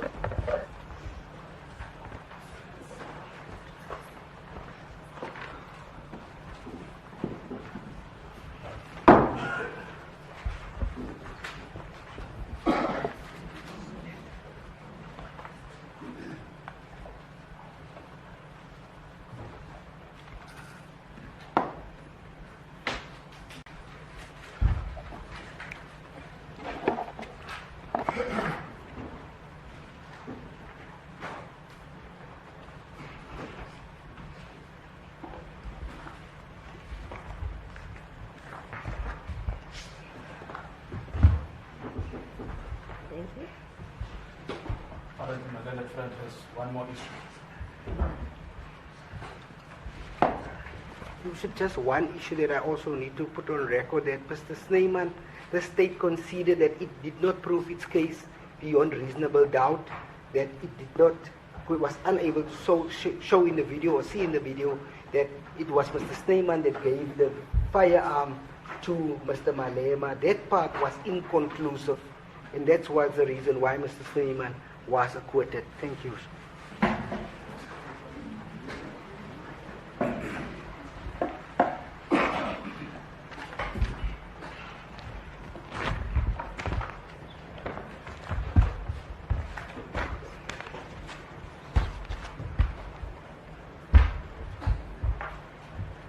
Your Worship, thank you. I have 5 points. The first one is the firearm issue. It is an important issue, although my learned friend tries to make light of it, because it's all regulated by statute. Firstly, your leadership wanted to know what the source of the evidence is. The first part is page 21 of the report by Ms. Thompson at paragraph 50.4, where she says, it appears that the accused received the rifle, ready to shoot, from someone authorized to possess and handle it, most likely from the Tactical Security Services. He provided security services at the celebration event. However, no individual was convicted of supplying or transferring the firearm to the accused. And this is the crucial part. Then the rifle that was shown in court was returned to Tactical Security Services before judgment was delivered in this trial. That's the first part of the source. Then, if you read what then goes to the transcript of the evidence of Ms. Thompson at page 35 at line 8. She says, however, no individual was convicted of supply or transferring the firearm to the accused. and the rifle that was shown in court was returned to Tactical Security Services before judgment was delivered in this trial. Now, why does this matter? It matters because the forfeiture of firearms that are used in the commission of offences is regulated by the Criminal Procedure Act. My learned friend has already referred us to Section 30 of the Criminal Procedure Act, but your ladyship will discover that Section 30 is actually inapplicable in the current circumstances because it deals with disposal by police officials of articles after seizure. It doesn't deal with articles that are part and parcel of the criminal proceedings themselves. Similarly, Section 31, which is another section that was relied upon by my learned friend, refers to disposal of articles where no criminal proceedings are instituted or where the article is not required for criminal proceedings. So we know in relation to the first requirement that criminal proceedings were instituted, and in relation to the second requirement, the firearm was required for criminal proceedings. So it also does not apply. What does apply are the two sections that were not referred to by my learned friend, which is Section 34 of the Criminal Procedure Act. That section is headed Disposal of Articles after Commencement of Criminal Proceedings, which is where we are. The criminal proceedings have commenced. The article is a piece of the evidence that will be used to prove the offense. It says the judge or judicial officer presiding at criminal proceedings shall, at the conclusion of such proceedings, but subject to the provisions of this Act or any other law under which any matter shall or may be forfeited, make an order that any article referred to in Section 33 be returned to the person from whom it was seized, if such person may lawfully possess such article. So it is up to your ladyship to make an order that an item that was part and parcel of the commission of the offense, which was used in the criminal proceedings, may be returned. It is not up to the state. Why that is important is also Section 35, which is another section that was not relied upon by the state. That deals with a forfeiture. So your ladyship will know under Section 34 you may order the item to be returned, but under Section 35 you may order the item forfeited to the state as well, because under Section 35 subsection 1 it says a court which convicts an accused of any offense may, without notice to any person, declare any person, instrument, or other article by means whereof the offense in question was committed, or which was used in the commission of an offense, or if such conviction is in respect of an offense referred to in Part 1 of Schedule 2, any vehicle, container, or any other article which was used for the purposes of or in connection with the commission of the offense in question, or for the conveyance or removal of the stolen property, and which was seized, and we know this firearm was seized under the provisions of this Act, forfeited to the state. So what happened here is that the prosecutors on their own showing agreed with one of the accused persons to take the firearm before judgment was given. That raises profound questions of the propriety of the conduct of the prosecutors. They themselves admit that they sent an email, although they put a different slant to that email. The slant they put is that they said, if you are acquitted, you may come and collect the firearm. Whereas the provision, Section 34, says the judge or the magistrate, whoever is presiding, may make that. And it raises profound questions, my lady, with the greatest of respect. The first is, how does the accused know that he must come and collect the firearm? But it also raises another question, which is, how did the state take this matter as serious if they were already making arrangements prior to judgment about the return of the firearm? They say that there were emails that were exchanged, but those emails have not been produced. And that is in the context where a witness has given evidence.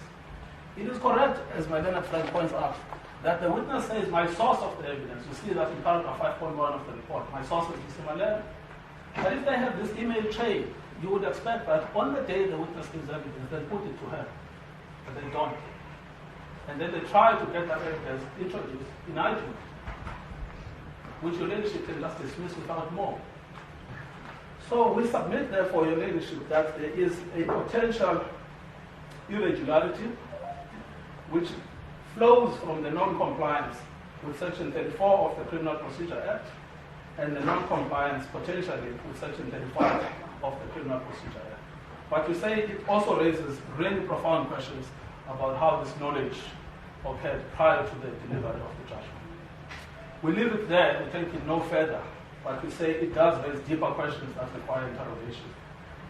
But it does show that even on the state's showing, they did not regard the offense to be serious. Why do you return the instrument of the commission of the offense prior to the delivery of the judgment? Why? So that's in relation to question 1, which is the return of the firearm. We say it's relevant to sentencing because it shows that the state did not treat this as serious, but it's also relevant to a larger question about the impropriety of the conduct of the state. The second question I want to address then is to look closely at why does the state say Mr. Malema should go to jail? This is clearer because the main heads of argument are actually quite confusing about why they say that he should go to jail. It's clarified in the supplementary heads because there they identify 4 reasons, and I want to address each and every one of them now. The first one is this idea of premeditation, that the offense in question was premeditated. But it seems that they actually misread the evidence because the planning that Mr. Malema talks about, if you look at the supplementary heads of argument, your ladyship will find this at paragraph 7 of the state's heads of argument. In the italicized portion, which has inverted commas at the bottom of the page, where Mr. Malema is quoted as having said everything was perfect and calculated and designed to be the way it was done. He is not talking about planning the commission of an offense, he's talking about planning the celebration, the celebratory event, even on what they have quoted here. So that's why it's important never to read words out of context. What they have done is that they've planted words in their heads of argument, and then they've imputed a meaning that those words were never designed to achieve.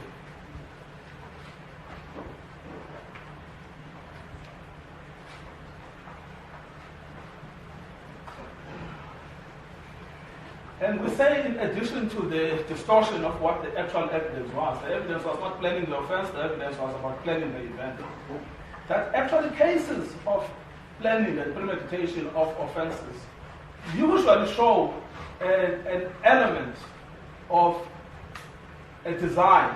How are we going to rob a shop? How are we going to rob a bank? What they don't show is the spontaneity of a firearm being given to a person, one shot, which is on the evidence in the leadership you'll see from our heads of argument. But the second conviction is about 1 bullet. It's 1 bullet. Not the 22 bullets, 1 bullet. So ordinary cases of premeditation do not have that element because what you'll find is that a group of criminals sit and they plot how to execute an offense. This is not where someone gets a firearm, they shoot, they return the firearm, and that's the end of the story. So it's even inconsistent with a classic instance of premeditation. And bearing in mind, my lady, that the state says, if you look closely at what they say in paragraph 7, the most significant aggravating feature. In other words, they hinge their case on the premeditation. But if the basis of the premeditation is a misconstrual of the evidence, leadership can discard that without more. So that's item 2. So we say your leadership can safely discard that because they've misconstrued the fact. And in any event, they overlook the fact that we're talking about 1 bullet. The second reason why they say Mr. Malema should go to prison is because they say it was 2 firearms. But we don't understand. They say 2 firearms, 22 live rounds, and 20,000 people within a community. We don't understand why they say that. If your leadership goes to our heads of argument, we start off by summarizing what the actual findings were, not what the state wishes the findings were, but what the court said the findings were. And the important one is 1.2. Unlawful possession of ammunition in contravention of Section 90 of the Firearms Control Act, to wit. Now those words, to wit, usually mean in that. In other words, their point is to constrain the factual basis of the finding, not to expand it. 8.223 Remington bullet. 1 bullet without holding a license, permit, dealer's license, manufacturer's license, gunsmith's license, import or export, or in transit, license or other authorization. 1.3 unlawful discharge. But that's the unlawful discharge of the 1 bullet that he was in possession of, referred to in the second conviction. So we have the same problem here, my lady, with the greatest of respect, that the findings are distorted. It's a narrative building. Yes, and my learned friend also points me to even the first finding is unlawful possession of a firearm. Not the firearms, a firearm, 1 firearm, 1 bullet.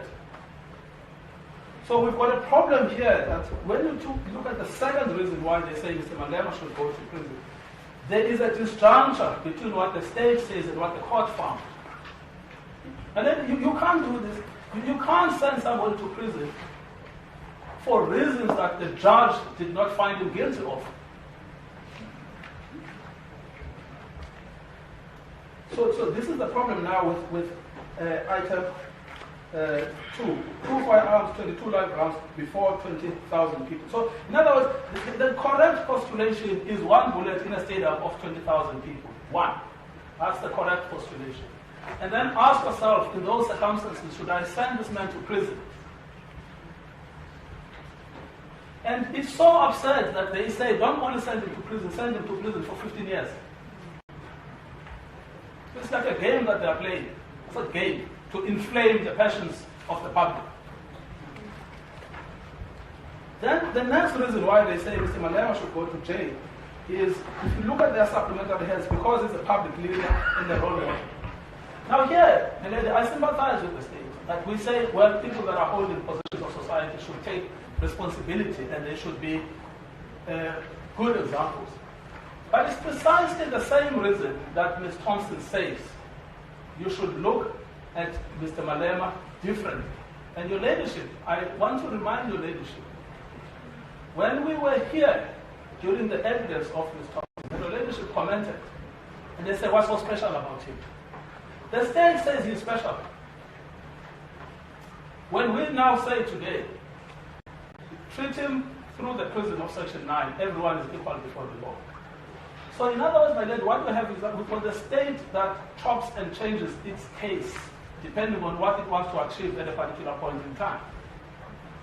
Today, they're trying to expand the realm of penal activity as expansive as possible. And then they say, okay, look at the fact that he's a parliamentary. But when the witness was here, they said, no, his parliamentary position is irrelevant. It must be treated like everybody else. But the court cannot follow that unprincipled approach. Your leadership must apply Section 9 of the Constitution, which says everyone is equal before the law. We obviously take into account that Mr. Malema must bear responsibility as a leader in society. We don't run away from that. But it's precisely because of that factor that we say, if you actually look at the fact that he has been criminally charged, it's a public trial that he's been undergoing. The fact that since the day of the charge, there is not even an allegation that he has ever attempted anything to do with the possession of a firearm. The fact that even before he was charged with these offenses, there is not an inkling that Mr. Malema had a propensity to possess firearms or to discharge them openly and publicly, recklessly, as the state tries to argue today. And the fact that the public trial itself has a shaming effect on the public representative. It has a shaming effect on the public representative because already people are saying, oh, well, why should he not lose his seat in Parliament? Why should he not lose his seat in the JSC? And the fact that, my ladies, is the fourth part of it, is that we are not asking for a no punishment. We are simply asking for a non-custodial punishment. And no one can sensibly say that other forms of punishment do not constitute punishment, which is the zero-sum argument posited by the state. There is only one punishment as far as that concerned, is custodial.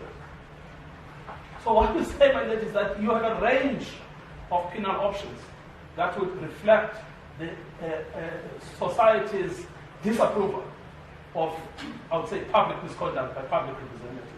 And the custodial penalty, in fact, achieves the opposite.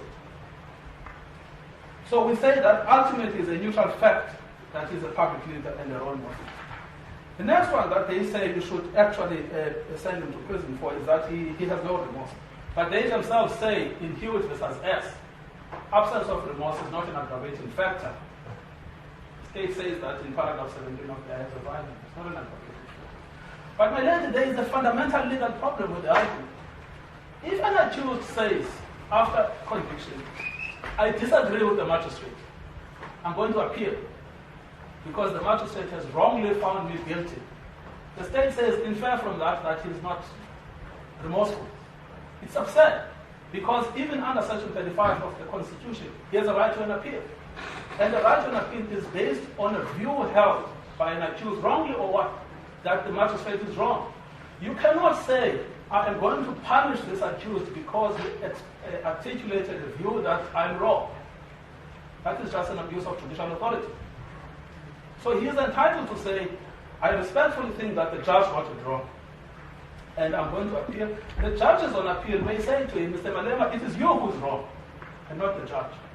But in expressing a penalty, a judge cannot say, I'm going to punish you more because you've said it's absence of remorse just because you say, I do not agree. And I want to take this point further about the absence of remorse. They say, Mr. Malema has said these proceedings are an abuse of resources and the prosecutors are incompetent. That's what they say in their heads of argument.